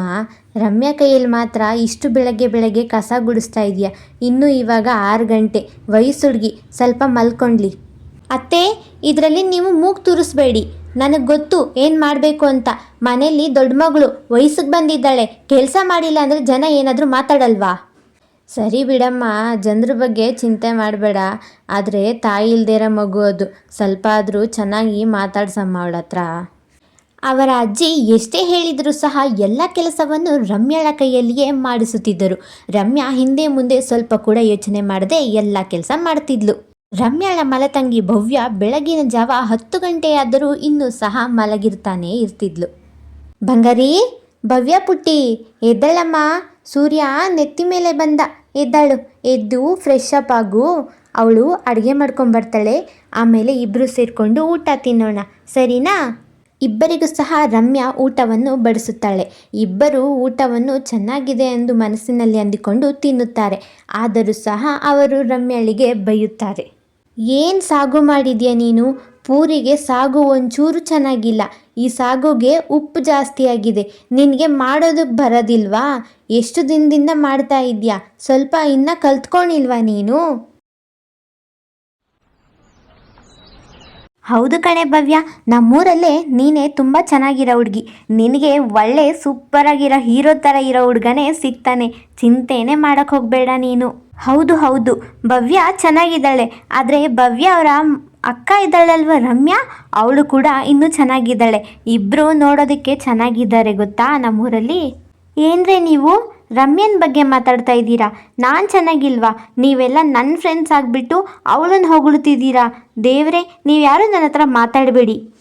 ಸಹನಾ ಅಕ್ಕ, ನಿಮ್ಮ ದೊಡ್ಡ ಮಗಳು ರಮ್ಯಾ ವಯಸ್ಸಿಗೆ ಬಂದಿದ್ದಾಳೆ ಅಲ್ವಾ? ಇನ್ನು ಮದುವೆ ಮಾಡಿಸಲ್ವಾ? ಈಗಾಗಲೇ ಮದುವೆ ವಯಸ್ಸು ಮೀರ್ತಾ ಇದೆ. ಬೇಗ ಎಲ್ಲಾದರೂ ಗಂಡು ಹುಡುಕಿ ಮದುವೆ ಮಾಡಿಸಿ. ಹಾಂ ಮಾಡಿಸೋಣ. ಅವಳಿಗೆಲ್ಲ ಯಾರು ಗಂಡು ಕೊಡ್ತಾರೆ? ಮೊದಲು ನನ್ನ ಮಗಳು ಭವ್ಯಳಿಗೆ ಮದುವೆ ಮಾಡಿಸ್ಬೇಕು. ಅದಾದಮೇಲೆ ರಮ್ಯನ ಬಗ್ಗೆ ಯೋಚನೆ ಮಾಡ್ತೀನಿ, ಅವಳಿಗೆ ಗಂಡು ಸಿಕ್ಕರೆ. ಸಹನಾ ಅಕ್ಕ, ಗಂಡು ಹುಡುಕ್ತಾ ಇದ್ದೀರಾ ನೀವು? ನನಗೆ ಗೊತ್ತಿರೋರು ಇದ್ದಾರೆ, ತುಂಬ ಶ್ರೀಮಂತ ಫ್ಯಾಮ್ಲಿ. ನೀವು ಹ್ಞೂ ಅಂದರೆ ಹೇಳಿ, ನಾನು ರಮ್ಯಾಳಿಗೆ ಗಂಡನ್ನು ಕೇಳ್ತೀನಿ. ಸಹನಾ ಯೋಚಿಸುತ್ತಾಳೆ. ಓ, ರಮ್ಯಾಳಿಗೆ ಶ್ರೀಮಂತ ಗಂಡ? ಇಲ್ಲ ಇಲ್ಲ, ಇದು ನನ್ನ ಮಗಳು ಭವ್ಯಾಳಿಗೆ ತಗೊತೀನಿ ನಾನು. ರಮ್ಯಾಳನ್ನು ಯಾವತ್ತೂ ಶ್ರೀಮಂತ ಮನೆಗೆ ಕೊಡಲ್ಲ. ಹ್ಞೂ ಸರಿ ದೀಪಾ, ನೀನು ಶ್ರೀಮಂತ ಮನೆ ಗಂಡನ್ನ ತರಿಸ್ತೀಯ ಅಂದರೆ ಸರಿ, ನಾನು ಎಲ್ಲ ಸಿದ್ಧತೆ ಮಾಡ್ಕೊತೀನಿ. ಯಾವಾಗ ಏನು ಅಂತ ಹೇಳು. ಹಾಂ ಸಾನಕ್ಕ, ನೀನು ಹ್ಞೂ ಅಂದರೆ 2 ದಿನ ಆದಮೇಲೆ ಅವ್ರನ್ನ ನಿಮ್ಮ ಮನೆಗೆ ಕರೆಸ್ತೀನಿ, ಸರಿನಾ? ನೀವು ರಮ್ಯಾನ ಅವಳಿಗೆ ತೋರಿಸಿ, ತುಂಬ ಒಳ್ಳೆಯವರು ಅವರು. ಸರಿ ಸರಿ, ಹಾಗಾದರೆ ನಾನಿನ್ನು ಬರ್ತೀನಿ, ಎಲ್ಲ ಸಿದ್ಧತೆ ಮಾಡ್ಕೊಳ್ತೀನಿ. ಅವರು ಬರ್ತಾರೆ ಅಂದಮೇಲೆ ನನ್ನ ಮಗಳನ್ನ ಸಹ ನಾನು ರೆಡಿ ಮಾಡ್ತೀನಿ. ಸರಿ, ನಾನಿನ್ನು ಹೋಗ್ಬಿಟ್ಟು ಬರ್ತೀನಿ. ಹಾಗೆಂದು ಹೇಳಿ ಸಹನಾ ಅಲ್ಲಿಂದ ಹೊರಟು ಹೋಗುತ್ತಾಳೆ. ರಮ್ಯಾಳಿಗೆ ನೋಡಲು ಬಂದ ಗಂಡನ್ನು ಭವ್ಯಾಳಿಗೆ ತೋರಿಸೋಣ ಎಂದು ಮನಸ್ಸಿನಲ್ಲಿ ಆಲೋಚನೆ ಮಾಡಿಕೊಂಡು ಹೋಗುತ್ತಾಳೆ. ಪುಟ್ಟಿ, ನಿನಗೊಂದು ಗೊತ್ತಾ? ದೀಪ ಇದ್ದಾಳಲ್ವಾ, ದೀಪ ಅವ್ರ ಸಂಬಂಧಿಕರು ಒಬ್ಬರು ಇದ್ದಾರಂತೆ, ತುಂಬ ಶ್ರೀಮಂತರು. ಅವರು ರಮ್ಯಾನ ಹೆಣ್ಣು ಕೇಳೋಕ್ಕೆ ಬರ್ತಾ ಇದ್ದಾರಂತೆ. ಏನಮ್ಮ ನೀವು ಶ್ರೀಮಂತರನ್ನ ನೀವು ರಮ್ಯಕ್ಕೆ ಕೊಟ್ಟು ಮದುವೆ ಮಾಡಿಸ್ತೀರಾ? ನೀವು ನಮ್ಮಮ್ಮನೇನ ನಿಜವಾಗ್ಲೂ? ದೇವ್ರೆ, ಎಲ್ಲರೂ ನಿಮ್ಮನ್ನ ಒಳ್ಳೆಯವ್ರಂತ ಅನ್ಬೇಕಂತ ಹೀಗೆ ಮಾಡ್ತೀರಾ? ಅಯ್ಯೋ ಪುಟ್ಟಿ, ಹಾಗಲ್ಲಮ್ಮ, ನನ್ನ ಹತ್ರ ಒಂದು ಪ್ಲ್ಯಾನ್ ಇದೆ. ರಮ್ಯಾನ ನೋಡೋಕ್ಕೆ ಬರೋ ಗಂಡನ್ನ ನಿನ್ನನ್ನು ನೋಡೋಕ್ಕೆ ಬಂದಿದ್ದಾರೆ ಅಂತ ನಾನು ಮನೆ ಹತ್ರ ಹೇಳ್ತೀನಿ, ಸರಿನಾ? ಅತ್ತೆ, ನಿಮಗೆ ಗೊತ್ತಾ ಒಂದು ಗುಡ್ ನ್ಯೂಸ್? ನನ್ನ ಫ್ರೆಂಡು ಗೀತಾ ಹೇಳಿದ್ಲು, ಭವ್ಯನ ನೋಡೋದಕ್ಕೆ ಗಂಡಿನ ಕಡೆಯವ್ರು ಬರ್ತಾ ಇದ್ದಾರೆ ಅಂತ. ಈ ಮಾತನ್ನು ಕೇಳಿ ಎಲ್ಲರೂ ತುಂಬಾ ಖುಷಿ ಪಡ್ತಾರೆ. ರಮ್ಯಾ, ಗಂಡಿನ ಕಡೆಯವ್ರು ಬಂದಾಗ ಬಾಯಿ ಬಿಡಬೇಡ. ನೀನು ಭವ್ಯಕ್ಕಿನ್ನ ದೊಡ್ಡವಳಂತ, ನೀನು ಚಿಕ್ಕವಳಂತ ಹೇಳು. ಮತ್ತು ಎಲ್ಲ ಕೆಲಸನ ಮಾಡಬೇಕು ನೀನೇ. ಮನೆಯೆಲ್ಲ ಪಳಪಳ ಅಂತ ಹೊಳಿಬೇಕು. ಚೆನ್ನಾಗಿರೋ ಅಡುಗೆಗಳನ್ನು ಮಾಡಬೇಕು. ಒಂದು ಸ್ವಲ್ಪ ಕೂಡ ಕೆಟ್ಟದಾಗಿ ಮಾಡಬಾರ್ದು, ಅರ್ಥ ಮಾಡ್ಕೊ, ಇಲ್ಲಾಂದರೆ ವಧೆಗಳು ಬೀಳ್ತವೆ. ನನ್ನ ಮಗಳನ್ನ ನೋಡೋಕ್ಕೆ ಬಂದಿರೋರು ನನ್ನ ಮಗಳನ್ನ ನೋಡಿ ಒಪ್ಕೊಂಡಿಲ್ಲ ಅಂದರೆ ನಿನಗೆ ವಧೆಗಳು ಸಿಗುತ್ತೆ. ರಮ್ಯಾಳಿಗೆ ಬಹಳನೇ ಖುಷಿಯಾಗಿತ್ತು, ಭವ್ಯಾಳನ್ನು ಗಂಡು ನೋಡೋಕ್ಕೆ ಬರ್ತಿದ್ದಾರೆ ಅಂತ. ಅಮ್ಮ, ನನಗಂತೂ ತುಂಬಾ ಖುಷಿಯಾಗಿದೆ. ಶ್ರೀಮಂತ ಗಂಡಿನವರು ನನ್ನನ್ನು ನೋಡೋಕ್ಕೆ ಬರ್ತಾ ಇದ್ದಾರೆ ಅಂತ. ಅಮ್ಮ, ನಾನು ತುಂಬ ಚೆನ್ನಾಗಿ ರೆಡಿ ಆಗಬೇಕು ಅಮ್ಮ. ಹ್ಞೂ ಕಂದ, ಚಿಂತೆ ಮಾಡಬೇಡ. ನಿಮ್ಮಪ್ಪ ನನಗೆ ಬೇಜಾನ್ ಸೀರೆಗಳು ಕೊಡಿಸಿದ್ದಾರೆ. ಆ ಸೀರೆಗಳಲ್ಲಿ ಯಾವುದಾದ್ರೂ ಒಂದು ಉಟ್ಕೋ. ನಾನು ಎಲ್ಲ ಸೀರೆ ಒಡವೆಗಳನ್ನ ತಗೊಂಬಂದು ಇಲ್ಲಿ ಇಡ್ತೀನಿ, ನೋಡು ನೀನೆ ಹೇಗಿದೆ. ಇವೆಲ್ಲ ನಿನಗೆ, ಇದರಲ್ಲಿ ಯಾವುದು ಬೇಕಾದರೂ ನೀನು ಉಟ್ಕೋ, ಸರಿನಾ? ಅವರು ನೋಡಿದ ತಕ್ಷಣ ನಿನ್ನನ್ನು ಒಪ್ಕೊಬೇಕು. ನೀನು ಅಂದದಿಂದನೇ ಅವ್ರನ್ನ ಸೆಳಿ. ಹಾಂ ಅಮ್ಮ, ನನಗೆ ಇದು ಜಾಸ್ತಿ ಆಗಿದೆ. ಸರಿ, ನಾನು ನಾಳೆಗೆಲ್ಲ ಸಿದ್ಧತೆ ಮಾಡ್ಕೊತೀನಿ. ನೀವು ಫಸ್ಟ್ ಹೋಗಿ ಆ ರಮ್ಯಾಗೆ ಹೇಳಿ ಎಲ್ಲ ಕೆಲಸ ಕ್ಲಿಯರಾಗಿ ಮಾಡೋಕ್ಕೆ. ಸರಿ ಕಂದ, ನೀನು ಇದ್ರ ಬಗ್ಗೆ ಚಿಂತಿಸ್ಬೇಡ, ನಾನು ಇದನ್ನೆಲ್ಲ ನೋಡ್ಕೊತೀನಿ. ಸರಿ, ನೀನು ಕೂತ್ಕೊಂಡು ಆರಾಮಾಗಿ ಸೀರೆ ನೋಡು, ನಾನು ಹೋಗಿ ಅವಳಿಗೆ ಕೆಲಸ ಹಚ್ತೀನಿ. ಹಾಗೆಂದು ಹೇಳಿ ಸಹನಾ ರಮ್ಯಾಳ ಕೋಣೆಗೆ ಹೋಗುತ್ತಾಳೆ. ರಮ್ಯಾ ಬೆಳಗಿನ ಜಾವ ಬೇಗ ಎದ್ದು ಎಲ್ಲ ಅಡುಗೆ ಕೆಲಸಗಳನ್ನು ಮಾಡಿ ಮುಗಿಸುತ್ತಾಳೆ. ಅವಳ ಮಲತಾಯಿ ಸಹನಾ ಹೇಳಿದ್ದಾಳೆ ಎಂದು ಪ್ರತಿಯೊಂದು ಕೆಲಸವನ್ನು ಮಾಡಿ ಮನೆಯೆಲ್ಲ ಪಳಪಳ ಎಂದು ಹೊಳೆಯುವಂತೆ ಮಾಡುತ್ತಾಳೆ. ರಮ್ಯಾಳಿಗೆ ಇಡೀ ದಿನ ಕೆಲಸ ಮಾಡಿ ಬಹಳ ಸುಸ್ತಾಗಿರುತ್ತದೆ. ಅಮ್ಮ ನೋಡು, ನಾನು ಹೇಗೆ ರೆಡಿಯಾಗಿದ್ದೀನಿ. ಈ ಮ್ಯಾಚಿಂಗ್ ಬಳೆ, ಈ ಮ್ಯಾಚಿಂಗ್ ಸರ ಎಷ್ಟು ಚೆನ್ನಾಗಿ ಕಾಣಿಸ್ತಿದೆ ಅಲ್ವಾ ಅಮ್ಮ ನನ್ನ ಮೇಲೆ? ಹೇಳು ಅಮ್ಮ, ನಾನು ಹೇಗೆ ಕಾಣಿಸ್ತಾ ಇದ್ದೀನಿ ಅಂತ. ಅಯ್ಯೋ ಕಂದ, ನೀನಂತೂ ಮಹಾಲಕ್ಷ್ಮಿ ಕಂಡಂಗೆ ಕಾಣಿಸ್ತಿದ್ಯಾ. ಯಾರ ದೃಷ್ಟಿನೂ ಬೀಳದೇ ಇರಲಿ, ನೀನು ಗೊಂಬೆ ಅಮ್ಮ, ತುಂಬ ಅದ್ಭುತವಾಗಿ ಕಾಣಿಸ್ತಾ ಇದೆಯಾ. ಸರಿ, ನಾನು ಗಂಡಿನ ಕಡೆಯವರು ಬರ್ತಾ ಇದ್ದಾರೇನೋ, ಆಚೆ ಹೋಗ್ಬಿಟ್ಟು ನೋಡ್ತೀನಿ, ನೀನು ಇಲ್ಲೇ ಇರು. ಹಾಗೆಂದು ಹೇಳಿ ಸಹನಾ ಮನೆಯ ಹೊರಗೆ ಹೋಗುತ್ತಾಳೆ. ಸಹನಾ ಮನೆಯ ಹೊರಗೆ ನಿಂತಿರುತ್ತಾಳೆ. ಅಷ್ಟರಲ್ಲಿ ಗಂಡಿನ ಕಡೆಯವರು ತಾಯಿ ಮತ್ತು ಮಗ ಇಬ್ಬರು ಅವರ ಮನೆಯ ಬಳಿ ಬರುತ್ತಾರೆ. ರಮ್ಯಾ ಬೆಳಗ್ಗೆನೇ ಎದ್ದು ಎಲ್ಲ ತಿಂಡಿ ತಿನಿಸು ಆಹಾರಗಳನ್ನು ತಯಾರು ಮಾಡಿ ಟೇಬಲ್ ಮೇಲೆ ಇಕ್ಕಿರ್ತಾಳೆ. ಅದನ್ನು ನೋಡಿ ಸಂಬಂಧಿಗಳು ಹೇಳುತ್ತಾರೆ, ವಾವ್, ಇಂಥ ಊಟನ ನಾನು ಯಾವತ್ತೂ ತಿಂದಿರಲಿಲ್ಲ. ಅಡುಗೆ ಅಂತೂ ತುಂಬ ಸೂಪರಾಗಿದೆ ಮತ್ತು ಟೇಸ್ಟ್ ಕೂಡ ಕರೆಕ್ಟಾಗಿದೆ. ಇದನ್ನು ಯಾರಮ್ಮ ಹೇಳ್ಕೊಟ್ರು? ಹಾಂ ಅಕ್ಕ, ಇವೆಲ್ಲ ನನ್ನ ಮಗಳೇ ಮಾಡಿದ್ದು. ನನ್ನ ಮಗಳು ತುಂಬ ಚೆನ್ನಾಗಿ ಅಡುಗೆ ಮಾಡ್ತಾಳೆ. ಅವಳು ಎಲ್ಲದರಲ್ಲೂ ನಿಪುಣೆ. ಮನೆ ಕೆಲಸ ಕೂಡ ತುಂಬ ಚೆನ್ನಾಗಿ ಮಾಡ್ತಾಳೆ. ಓ ಹೌದಾ, ನಮಗೆ ಈ ಸಂಬಂಧ ಒಪ್ಪಿಗೆ ಇದೆ. ನಿನ್ನ ಮಗಳನ್ನ ನೋಡಿದ ತಕ್ಷಣವೇ ನಮಗೆ ಇಷ್ಟ ಆಯಿತು. ಅವಳು ನೋಡೋಕೆ ಕೂಡ ತುಂಬ ಚೆನ್ನಾಗಿದ್ದಾಳೆ. ನಮಗೆ ಈ ಸಂಬಂಧ ಒಪ್ಪಿಗೆ. ಭವ್ಯಳನ್ನು ಒಪ್ಪಿಕೊಂಡ ತಕ್ಷಣ ಅವರ ಅಜ್ಜಿ ಶಾರದಾ ಸ್ವಲ್ಪ ಹೊತ್ತು ಯೋಚಿಸುತ್ತಾಳೆ. ಭವ್ಯ ಮದುವೆ ಅಂತೂ ಫಿಕ್ಸ್ ಆಯಿತು, ಇನ್ನು ರಮ್ಯನ್ ಮದುವೆ ಕೂಡ ಫಿಕ್ಸ್ ಮಾಡಬೇಕು ನಾನು. ಸರಿ ಸಹನಾ ಅವರೇ, ನಾವಿನ್ನ ಬರ್ತೀರಿ. ನಿಮ್ಮ ಮಗಳು ನಮಗೆ ಒಪ್ಪಿಗೆ ಆಗಿದೆ. ನಾವು ಡೇಟನ್ನು ಫಿಕ್ಸ್ ಮಾಡಿ ನಿಮಗೆ ಹೇಳ್ತೀವಿ. ನಾವಿನ್ನ ಹೋಗ್ಬಿಟ್ಟು ಬರ್ತೀವಿ. ಮರುದಿನ ಬೆಳಿಗ್ಗೆಯೇ ಶಾರದಾ ಒಂದು ಬ್ಯಾಗನ್ನು ತೆಗೆದುಕೊಂಡು ಅವಳ ಸ್ನೇಹಿತೆಯ ಮನೆ ಹತ್ರ ಹೋಗುತ್ತಾಳೆ. ಸುಶೀಲಾ ಅಕ್ಕ, ನಿಮಗೆ ಮದುವೆ ವಯಸ್ಸಲ್ಲಿರೋ ಯಾವುದಾದ್ರೂ ಒಂದು ಗಂಡು ಗೊತ್ತಿದೆಯಾ? ಸ್ವಲ್ಪ ಶ್ರೀಮಂತರಿದ್ದರೂ ಪರವಾಗಿಲ್ಲ, ನನ್ನ ಮೊಮ್ಮಗಳಿಗೆ ಬೇಕಾಗಿತ್ತು. ಯಾರಮ್ಮ ಶಾರದಾ, ನಿನ್ನ ದೊಡ್ಡ ಮೊಮ್ಮಗಳು ರಮ್ಯಾಗ? ಅವಳಂತೂ ಬಹಳ ಚೆನ್ನಾಗಿದ್ದಾಳೆ. ಅವಳಿಗೆ ಯಾರು ಬೇಕಾದರೂ ಗಂಡು ಕೊಡ್ತಾರೆ. ಸರಿ ಸರಿ, ನನಗೆ ಗೊತ್ತಿರೋರಿದ್ದಾರೆ, ನಾನು ಹೇಳ್ತೀನಿ. ನಾಳೆನೇ ನಿಮ್ಮನೆ ಸಂಬಂಧ ಕೇಳೋಕ್ಕೆ ಹೋಗಿ ಅಂತೀನಿ. ಸುಶೀಲಾ ಅಕ್ಕ, ನಿಮ್ಮಿಂದ ತುಂಬಾ ಉಪಕಾರ ಆಯಿತು. ಧನ್ಯವಾದ ಅಕ್ಕ, ನಾನಿನ್ನ ಬರ್ತೀನಿ. ಮರುದಿನ ರಮ್ಯಾಳನ್ನು ನೋಡಲು ಗಂಡಿನ ಕಡೆಯವರು ಬರುತ್ತಾರೆ. ಅವರು ದೊಡ್ಡ ಕಾರಿನಲ್ಲಿ ಬರುವುದನ್ನು ನೋಡಿ ಭವ್ಯ ಮತ್ತು ಸಹನಾ ಇಬ್ಬರು ಬೆರಗಾಗುತ್ತಾರೆ. ಅವರಿಗೂ ಸಹ ಇಷ್ಟೊಂದು ಶ್ರೀಮಂತರು ಸಿಕ್ಕಿಲ್ಲ ಎಂದು. ಹುಡುಗ ಸಹ ನೋಡಲು ಬಹಳ ಸುಂದರವಾಗಿರುತ್ತಾನೆ. ಭವ್ಯ ಮತ್ತು ಸಹನಾಳ ಮನಸ್ಸಿನಲ್ಲಿ ಹೇಗಾದರೂ ಮದುವೆ ಮುರಿಯಬೇಕು ಎನ್ನುವ ಆಲೋಚನೆ ಉಂಟಾಗುತ್ತದೆ. ಗಂಡಿನ ಕಡೆಯವರು ನೋಡೋಕೆ ಬಂದಾಗ ರಮ್ಯಾ ಬಹಳ ಸಿಂಪಲ್ ಆಗಿ ಸೀರೆ ಉಟ್ಟಿಕೊಂಡು ಸಾಧಾರಣವಾಗಿ ತಯಾರಾಗಿ ಒಂದು ನಗುಮುಖದಿಂದ ನಿಂತಿರುತ್ತಾಳೆ. ಅಕ್ಕ, ನಮಗೆ ನಿಮ್ಮ ಮೊಮ್ಮಗಳು ತುಂಬಾ ಇಷ್ಟ ಆಗಿದ್ದಾಳೆ. ಎಷ್ಟು ಮುದ್ದಾಗಿದ್ದಾಳೆ, ಎಷ್ಟು ಸಿಂಪಲ್ ಆಗಿದ್ದಾಳೆ. ನಮಗೆ ಇಂಥ ಸೊಸೆನೇ ಬೇಕಾಗಿತ್ತು. ಹಾಂ, ನನ್ನ ಮೊಮ್ಮಗಳು ತುಂಬಾ ಒಳ್ಳೆಯವಳು. ಅವಳು ತುಂಬ ಸಹಾನುಭೂತಿ, ಕರುಣೆ ಇರೋ ಅಂಥ ಅವಳು. ತಂದೆ ತಾಯಿ ಯಾರೂ ಇಲ್ಲ, ಅವಳನ್ನು ಮುದ್ದಾಗಿ ಬೆಳೆಸಿದ್ದೀವಿ. ಎಲ್ಲಿ ರಮ್ಯಾಳನ್ನು ಒಪ್ಪಿಕೊಂಡು ಬಿಡುತ್ತಾರೆ ಅಂತ ಸಹನಾ ಮತ್ತು ಭವ್ಯಳಿಗೆ ಇಬ್ಬರ ಮನಸ್ಸಿನಲ್ಲಿ ದ್ವೇಷದ ಬೆಂಕಿ ಹುಕ್ಕುತ್ತಾ ಇರುತ್ತದೆ. ಶಾರದಾ ಅಕ್ಕ, ನಮಗೆ ಹುಡುಗಿ ಒಪ್ಪಿಗೆ ಆಗಿದ್ದಾಳೆ. ಇನ್ನು 1 ವರ್ಷದಲ್ಲಿ ನಾವು ಮದುವೆ ಫಿಕ್ಸ್ ಮಾಡ್ತೀವಿ. ಅಲ್ಲಿವರೆಗೂ ಸ್ವಲ್ಪ ಅರೇಂಜ್ ಮಾಡೋಕ್ಕೆ ನಮಗೆ ಸಮಯ ಬೇಕು. ಸರಿ, ನಾವಿನ್ನು ಹೋಗ್ಬಿಟ್ಟು ಬರ್ತೀವಿ ಅಕ್ಕ. ಸರಿ ನಮ್ಮ ರಮ್ಯಾ, ಹುಷಾರು, ನಾನು ಹೋಗ್ಬಿಟ್ಟು ಬರ್ತೀನಿ. ರಮ್ಯಾಳಿಗೆ ಗಂಡು ಒಪ್ಪಿಕೊಂಡ ಎಂದು ಬಹಳ ಖುಷಿಯಾಗುತ್ತದೆ.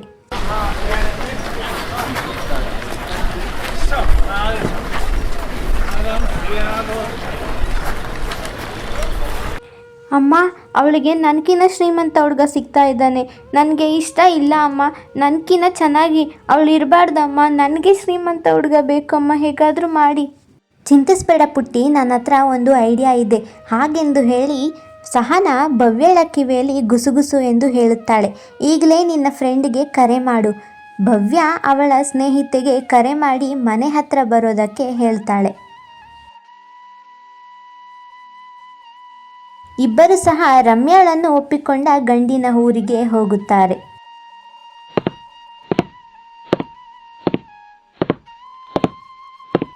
ಬರ್ತಾ ಇದ್ದಾರೆ ಕಣೆ, ರಮ್ಯಾ ಅವ್ರ ಅತ್ತೆ ಬರ್ತಾ ಇದ್ದಾರೆ.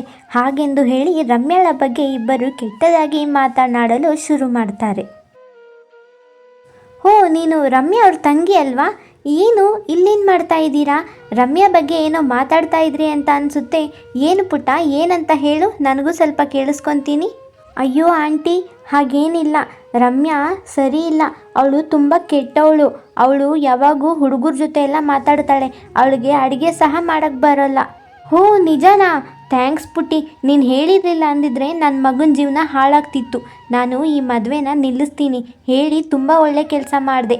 ಹಾಗೆಂದು ಹೇಳಿ ಆ ಮಹಿಳೆ ಅಲ್ಲಿಂದ ಹೊರಟು ಹೋಗುತ್ತಾಳೆ. ಹಿಂದೆ ನಿಂತ ಭವ್ಯ ಮತ್ತು ಅವಳ ಗೆಳತಿ ಇಬ್ಬರು ಪ್ಲಾನಲ್ಲಿ ಸಕ್ಸಸ್ ಆದ್ರು ಅಂತ ನಗುತ್ತಾ ಇರ್ತಾರೆ. ಸ್ವಲ್ಪ ಸಮಯದ ನಂತರ ಆ ಮಹಿಳೆ ಶಾರದಾಳ ಬಳಿ ಕೋಪದಿಂದ ಬಂದು ಹೇಳುತ್ತಾಳೆ. ರಮ್ಯಾ, ಭವ್ಯ ಹಾಗೂ ಸಹನಾ ಸಹ ಅಲ್ಲಿಯೇ ನಿಂತು ನೋಡುತ್ತಾ ಇದ್ದರು. ಅಕ್ಕ, ನೀವೇನೋ ದೊಡ್ಡೋರು ಅಂದ್ಬಿಟ್ಟು ನಿಮ್ಮ ಮಾತಿಗೆ ಮರ್ಯಾದೆ ಕೊಟ್ಟು ನಾವು ನಿಮ್ಮ ಮೊಮ್ಮಗಳನ್ನ ಒಪ್ಕೊಂಡ್ವಿ. ಆದರೆ ನಿಮ್ಮ ಮೊಮ್ಮಗಳು ಇಷ್ಟೊಂದು ಕೆಟ್ಟವಳು ಅಂತ ನಮಗೆ ಗೊತ್ತಿರಲಿಲ್ಲ. ಎಷ್ಟೊಂದು ಸತ್ಯನ ಮುಚ್ಚಿಟ್ಟಿದ್ದೀರಾ. ನಿಮ್ಮ ಮೊಮ್ಮಗಳಿಗೆ ಅಡುಗೆ ಮಾಡೋಕ್ಕೆ ಬರೋಲ್ಲ, ಏನೂ ಇಲ್ಲ.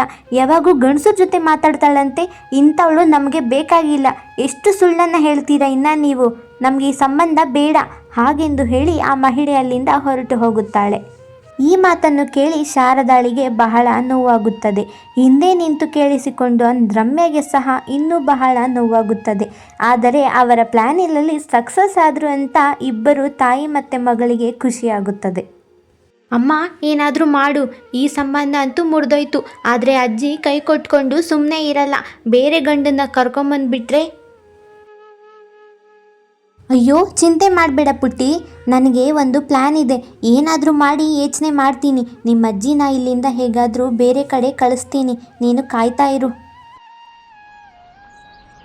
ಮರುದಿನ ಅಂಚೆಯವನು ಸೈಕಲ್ನಲ್ಲಿ ಬರುತ್ತಾನೆ.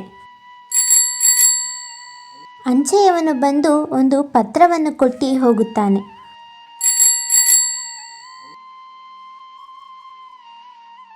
ಆ ಪತ್ರದಲ್ಲಿ ಏನು ಬರೆದಿದೆ ಎಂದು ಇಬ್ಬರು ಸಹ ತೆಗೆದು ನೋಡುತ್ತಾರೆ. ನಾನು ಹೇಳಿದೆ ಅಲ್ವಾ ಸ್ವಲ್ಪ ಹೊತ್ತು ಕಾಯಿ ಅಂತ. ನಿಮ್ಮ ಅಜ್ಜಿನ ಓಡಿಸೋದಕ್ಕೆ ಒಳ್ಳೆ ಪ್ಲ್ಯಾನ್ ಇದೆ ನೋಡು. ಪತ್ರ ಬಂದಿದೆ. ಈಗಲೇ ನಿಮ್ಮ ಅಜ್ಜಿ ಹತ್ರ ಹೋಗಿ ಇದ್ರ ಬಗ್ಗೆ ಮಾತಾಡೋಣ. ನೀನು ಚಿಂತೆನೇ ಮಾಡಬೇಡ, ನಿನ್ನ ಆಸೆನ ನಾನು ಪೂರ್ತಿ ಮಾಡ್ತೀನಿ ಕಂದ. ಹಾಗೆಂದು ಹೇಳಿ ತಾಯಿ ಮಗಳು ಇಬ್ಬರು ಆ ಪತ್ರವನ್ನು ಓದಿ ಮನೆಯ ಒಳಗೆ ಹೋಗುತ್ತಾರೆ. ಅತ್ತೆ ನೋಡಿ, ನಿಮ್ಮ ಅಣ್ಣ ಅವರು ಪತ್ರ ಕಳಿಸಿದ್ದಾರೆ. ಅವರು ಮಗ ದೊಡ್ಡ ಮನೆ ಕಟ್ಸಿದ್ದಾರೆ ಅಂತೆ. ನಿಮ್ಮನ್ನು ಗೃಹ ಪ್ರವೇಶಕ್ಕೆ ಕರೆದಿದ್ದಾರೆ. ನೀವು ಹೋಗಲೇಬೇಕಂತೆ. ತಗೊಳ್ಳಿ ಈ ಪತ್ರ. ನೋಡಿ ಅತ್ತೆ, ಪದೇ ಪದೇ ಇಂಥ ಅವಕಾಶ ಸಿಗಲ್ಲ. ಹೋಗ್ಬಿಟ್ಟು ಬನ್ನಿ ಊರಿಗೆ. ಇಷ್ಟೊಂದು ಪ್ರೀತಿಯಿಂದ ಕರೀತಾ ಇದ್ದಾರೆ. ರಮ್ಯಾ ಪುಟ್ಟಿ, ಆರಾಮಾಗಿರಮ್ಮ ನೀನು. ನಾನು ನಮ್ಮ ಅಣ್ಣನ ಮನೆಗೆ ಹೋಗ್ಬಿಟ್ಟು ಬರ್ತೀನಿ. ಸ್ವಲ್ಪ ದಿನದಲ್ಲೇ ಬಂದ್ಬಿಡ್ತೀನಿ ಆಯಿತಾ? ಹುಷಾರಾಗಿರಮ್ಮ. ಹಾಗೆಂದು ಹೇಳಿ ಶಾರದಾ ಅಲ್ಲಿಂದ ಹೊರಟು ಹೋಗುತ್ತಾಳೆ. ಶಾರದಾ ಅಲ್ಲಿಂದ ಹೊರಟು ಹೋದ ತಕ್ಷಣವೇ ಸಹನಾ ಕೋಪದಿಂದ ಹೇಳುತ್ತಾಳೆ, ಇನ್ನು ಈ ಮನೆಯಲ್ಲಿ ನಿನಗೆ ಸಪೋರ್ಟ್ ಮಾಡೋದಕ್ಕೆ ನಿಮ್ಮ ಅಜ್ಜಿ ಅಂತೂ ಇಲ್ಲ. ನಾನು ಹೇಳಿದ ಕಡೆ ಸುಮ್ಮನೆ ಬಾಯಿ ಮುಚ್ಕೊಂಡು ಮದುವೆ ಆಗು. ನಿನಗೆ ಶ್ರೀಮಂತ ಹುಡುಗನೇ ಬೇಕಾ? ರಮ್ಯಾ ಒಂದು ಮಾತು ಸಹ ಆಡದೆ ಅವಳ ತಂದೆ ತಾಯಿಯ ಫೋಟೋವನ್ನು ನೋಡಿ ಮದುವೆಗೆ ಒಪ್ಪಿಕೊಳ್ಳುತ್ತಾಳೆ. ಅದೇ ಊರಿನಲ್ಲಿ ಇರುವ ರಾಮು ಎಂಬ ಒಬ್ಬ ಬಡ ಹುಡುಗನಿಗೆ ರಮ್ಯಾಳನ್ನು ಕೊಟ್ಟು ಮದುವೆ ಮಾಡಿಸುತ್ತಾರೆ. ದೇವಸ್ಥಾನದಲ್ಲಿ ಸಾಧಾರಣವಾಗಿ ಹಾರವನ್ನು ಬದಲಾಯಿಸಿಕೊಂಡು ಇಬ್ಬರ ಮದುವೆ ನಡೆಯುತ್ತದೆ. ರಾಮುಗೆ ತಂದೆ ತಾಯಿ ಯಾರೂ ಇರುವುದಿಲ್ಲ. ಹಾಗಾಗಿ ಅವನು ಈ ಮದುವೆಗೆ ಒಪ್ಪಿಕೊಳ್ಳುತ್ತಾನೆ. ದಿನಗಳು ಕಳೆದಂತೆ ಭವ್ಯಳ ವಿವಾಹ ಸಹ ಆಗುತ್ತದೆ.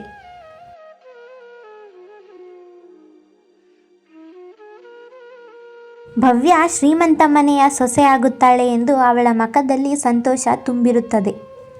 ಮದುವೆಯ ನಂತರ ಭವ್ಯ ಆರಾಮಾಗಿ ಐಷಾರಾಮಿ ಜೀವನ ನಡೆಸುತ್ತಿದ್ದಳು. ಅವಳ ಕೈಯಿಗೊಬ್ಬರು ಕಾಲಿಗೊಬ್ಬರು ಆಳುಗಳು ಇದ್ದರು. ಅವಳು ಅಂದುಕೊಂಡ ಹಾಗೆಯೇ ಅವಳ ಜೀವನ ತುಂಬ ಸುಖಮಯವಾಗಿತ್ತು. ಒಂದು ದಿನ ಭವ್ಯಳ ತಾಯಿ ಸಹನಾ ಭವ್ಯಳಿಗೆ ಕರೆ ಮಾಡುತ್ತಾಳೆ. ಮಗಳೇ ಭವ್ಯ, ನನಗೆ ಹುಷಾರಿಲ್ಲಮ್ಮ, ಸ್ವಲ್ಪ ಬಂದು ನೋಡ್ಕೊತೀಯಮ್ಮ? ನನ್ನ ಕೈಯಲ್ಲಿ ಆಗ್ತಿಲ್ಲ ಕಂದ. ಅಯ್ಯೋ ಅಮ್ಮ, ಸಾರಿ, ನನ್ನ ಕೈಯಲ್ಲಿ ಬರೋಕ್ಕಾಗಲ್ಲ. ಹಾಸ್ಪಿಟ್ಲಿಗೆ ಹೋಗು, ಟಾನಿಕ್ಕು ಮಾತ್ರ ಇದೆ ಅಲ್ವಾ, ಅದನ್ನು ತಿನ್ನು. ಮಗಳ ಮಾತು ಕೇಳಿ ನಿರಾಸೆಗೊಂಡ ಸಹನಾ ರಮ್ಯಾಳಿಗೆ ಕರೆ ಮಾಡುತ್ತಾಳೆ. ರಮ್ಯಾ, ನನಗೆ ಹುಷಾರಿಲ್ಲಮ್ಮ, ಸ್ವಲ್ಪ ಬಂದು ನನ್ನನ್ನು ನೋಡ್ಕೊತೀಯಾ? ನನ್ನ ಮಗಳನ್ನ ಕೇಳಿದೆ, ಅವಳು ಆಗಲ್ಲ ಅಂದ್ಲಮ್ಮ. ಇನ್ನು ನೀನೇ ಅಮ್ಮ ನಾನು ನೋಡ್ಕೊಬೇಕು. ಅಮ್ಮ, ನೀವು ನನ್ನ ಮನೆಗೆ ಬನ್ನಿ, ನಾನು ನಿಮ್ಮನ್ನು ನೋಡ್ಕೊತೀನಿ. ರೀ, ನಾನು ನಿಮ್ಗೆ ಹೇಳ್ದೇನೆ ಅಮ್ಮನ್ನ ಮನೆಗೆ ಕರೆಸ್ಬಿಟ್ಟೆ ರೀ. ಅಮ್ಮ ಮನೆಗೆ ಬರ್ತಾ ಇದ್ದಾರೆ. ಅಮ್ಮನಿಗೆ ಹುಷಾರಿಲ್ಲ ಅಂತೆ, ಅದಕ್ಕೆ ಸ್ವಲ್ಪ ದಿನ ಇಲ್ಲೇ ಇರ್ತಾರೆ ರೀ. ನನಗೂ ಅಮ್ಮ ಅಪ್ಪ ಯಾರೂ ಇಲ್ಲ ಕಣೆ. ನಿಮ್ಮಮ್ಮ ಬರ್ತಿದ್ದಾರೆ ಅಂದರೆ ನನಗೂ ಸಹ ಖುಷಿನೇ. ಕರೆಸು, ನನಗೆಂಥದ್ದು ಬೇಜಾರಿಲ್ಲ. ನೀವಿಬ್ಬರು ಚೆನ್ನಾಗಿದ್ರೆ ನಾನು ಚೆನ್ನಾಗಿರ್ತೀನಿ. ರಮ್ಯಾ ಹಗಲು ರಾತ್ರಿ ಎನ್ನದೇ ಅವಳ ಮಲತಾಯಿ ಸಹನಾಳ ಸೇವೆಯನ್ನು ಮಾಡಿಕೊಂಡು ಇದ್ದಳು. ತಾಯಿ ಪಕ್ಕದಲ್ಲೇ ಇದ್ದಾಳೆ ಎಂದು ಅವಳ ಮನಸ್ಸಿಗೆ ತುಂಬ ಖುಷಿಯೂ ಸಹ ಆಗಿತ್ತು. ನಾನು ಕ್ಷಮಿಸ್ಬಿಡಮ್ಮ, ನನ್ನ ಮಗಳು ನನಗೆ ಸಹಾಯ ಮಾಡ್ತಾಳೆ ಅಂದ್ಕೊಂಡೆ, ಆದರೆ ನನ್ನ ಮಗಳು ಸಹಾಯ ಮಾಡಿಲ್ಲ. ನೀನು ಸಹಾಯ ಮಾಡಿದೆ ನನಗೆ. ನನ್ನ ಆರೋಗ್ಯ ಸರಿ ಹೋಗಿರೋ ಕಾರಣನೇ ನೀನು. ತುಂಬ ಧನ್ಯವಾದ ಪುಟ್ಟಿ, ನನ್ನನ್ನು ಕ್ಷಮಿಸ್ಬಿಡಮ್ಮ ನೀನು. ನಾನು ಇಷ್ಟು ದಿನ ತಪ್ಪು ಮಾಡಿಬಿಟ್ಟೆ. ನನ್ನ ತಪ್ಪು ನನಗೆ ಅರಿವಾಗಿದೆ. ಅಯ್ಯೋ ಅಮ್ಮ, ತಾಯಿ ಯಾವತ್ತಾದರೂ ಮಕ್ಕಳ ಹತ್ರ ಸಾರಿ ಕೇಳ್ತಾರಾ? ನಾನು ನಿಮ್ಮ ಮೇಲೆ ಯಾವತ್ತೂ ಕೋಪನೇ ಮಾಡ್ಕೊಂಡಿಲ್ಲ. ನಾನು ಕ್ಷಮಿಸಿದ್ದೀನಿ ಬಿಡಮ್ಮ. ನೀವು ಚೆನ್ನಾಗಿದ್ರೆ ನನಗಷ್ಟೇ ಸಾಕು.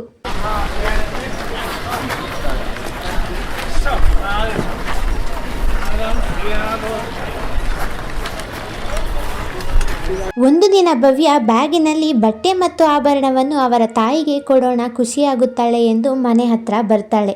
ಮನೆ ಬಾಗಿಲಾಕಿರುವುದನ್ನು ನೋಡಿ ಒಬ್ಬ ಹೆಂಗಸಿಗೆ ಕೇಳುತ್ತಾಳೆ, ಇಲ್ಲಿ ಕೇಳಿ, ಈ ಮನೆಯಲ್ಲಿರೋರು ಎಲ್ಲಿ ಹೋಗಿದ್ದಾರೆ? ನಿಮ್ಗೇನಾದರೂ ಗೊತ್ತಿದೆಯಾ? ಮನೆ ಬಾಗಿಲಾಕಿದೆ. ಹಾಂ, ಈ ಮನೇಲಿರೋ ಸಹನಾ ಅಕ್ಕ, ಅವರು ದೊಡ್ಡ ಮಗಳು ರಮ್ಯಾ ಇದ್ದಾರೆ ಅಲ್ವಾ, ಅವ್ರ ಮನೇಲಿ ಹೋಗಿದ್ದಾರೆ, ಅವ್ರಿಗೆ ಹುಷಾರಿರಲಿಲ್ಲ ಅಂತೆ ಹಾಗೆಂದು ಹೇಳಿ ಆ ಹೆಂಗಸು ಅಲ್ಲಿಂದ ಹೊರಟು ಹೋಗುತ್ತಾಳೆ. ಭವ್ಯ ನಿಂತು ಯೋಚಿಸುತ್ತಾಳೆ. ಆ ನಂತರ ಭವ್ಯ ಸಹ ರಮ್ಯಾಳ ಮನೆಗೆ ಹೋಗುತ್ತಾಳೆ.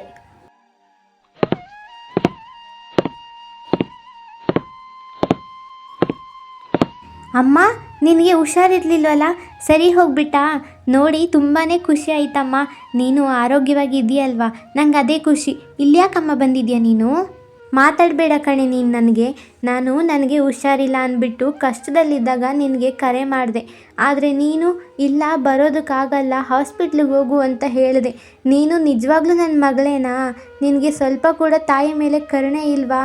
ನಾನು ಇವಳಿಗೆ ಎಷ್ಟು ನೋವು ಕೊಟ್ಟೆ, ಆದರೂ ಸಹ ಇವಳು ನನ್ನನ್ನು ಚೆನ್ನಾಗಿ ನೋಡಿಕೊಂಡ್ಳು.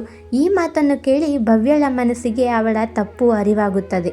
ಭವ್ಯ ಸ್ವಲ್ಪ ಹೊತ್ತು ಯೋಚಿಸಿ ಅವಳ ಅಕ್ಕ ರಮ್ಯಾಳ ಹತ್ತಿರ ಹೋಗುತ್ತಾಳೆ. ಅಕ್ಕ, ನಾನು ಕ್ಷಮಿಸ್ಬಿಡು ಕಣೆ, ನನ್ನಿಂದ ತಪ್ಪಾಯಿತು, ನನ್ನ ತಪ್ಪು ನನಗೆ ಅರ್ಥ ಆಗಿದೆ. ನಾವು ನಿಮ್ಗೆ ಎಷ್ಟೆಲ್ಲ ಹಿಂಸೆ ಕೊಟ್ವಿ, ಆದರೂ ನೀನು ನಮ್ಮನ್ನು ಚೆನ್ನಾಗಿ ನೋಡಿಕೊಂಡೆ. ಭವ್ಯ, ಅಳಬೇಡ, ನೀನು ನನ್ನ ತಂಗಿ. ನನಗೆ ನಿನ್ನ ಮೇಲೆ ಯಾವತ್ತೂ ಎಂಥದೇ ಕೋಪ ಸಹ ಇರಲಿಲ್ಲ. ನೀವಿಬ್ಬರೂ ನನ್ನ ಎರಡು ಕಣ್ಣಿದ್ದಂಗೆ, ನನಗೆ ಯಾವ ಕೋಪನೂ ಇಲ್ಲ. ಅಳಬೇಡ, ನನ್ನನ್ನು ಕ್ಷಮಿಸ್ಬಿಡು ಪುಟ್ಟಿ. ಇನ್ಮೇಲೆ ನಾನು ನಿಮ್ಮಿಬ್ಬರಲ್ಲಿ ಯಾವ ಭೇದ ಭಾವನೂ ಮಾಡಲ್ಲ. ಇಷ್ಟು ದಿನ ನಿನಗೆ ನಿನ್ನ ತಾಯಿ ಪ್ರೀತಿ ಸಿಕ್ಕಿಲ್ಲ, ಇನ್ಮೇಲೆ ನಾನು ನಿನ್ನ ತಾಯಿ ಪ್ರೀತಿನ ಕೊಡ್ತೀನಿ. ನನಗೆ ಇವತ್ತಾಯಿತು, ರಕ್ತ ಸಂಬಂಧಕ್ಕಿಂತ ಮನಸ್ಸಿನ ಸಂಬಂಧನೇ ತುಂಬ ದೊಡ್ಡದು ಅಂತ. ಸೊ ಹಾಯ್ ಫ್ರೆಂಡ್ಸ್, ನನ್ನ ಕತೆ ನಿಮಗೆ ಇಷ್ಟ ಆದರೆ ಒಂದು ಲೈಕ್ ಮತ್ತು ಸಬ್ಸ್ಕ್ರೈಬ್ ಮಾಡಿ. ನೆಕ್ಸ್ಟ್ ವಿಡಿಯೋದಲ್ಲಿ ನಿಮ್ಮ ಹೆಸರು ಬಳಸಬೇಕಂದ್ರೆ ಕಮೆಂಟ್ ಬಾಕ್ಸ್ನಲ್ಲಿ ಕಮೆಂಟ್ ಮಾಡಿ.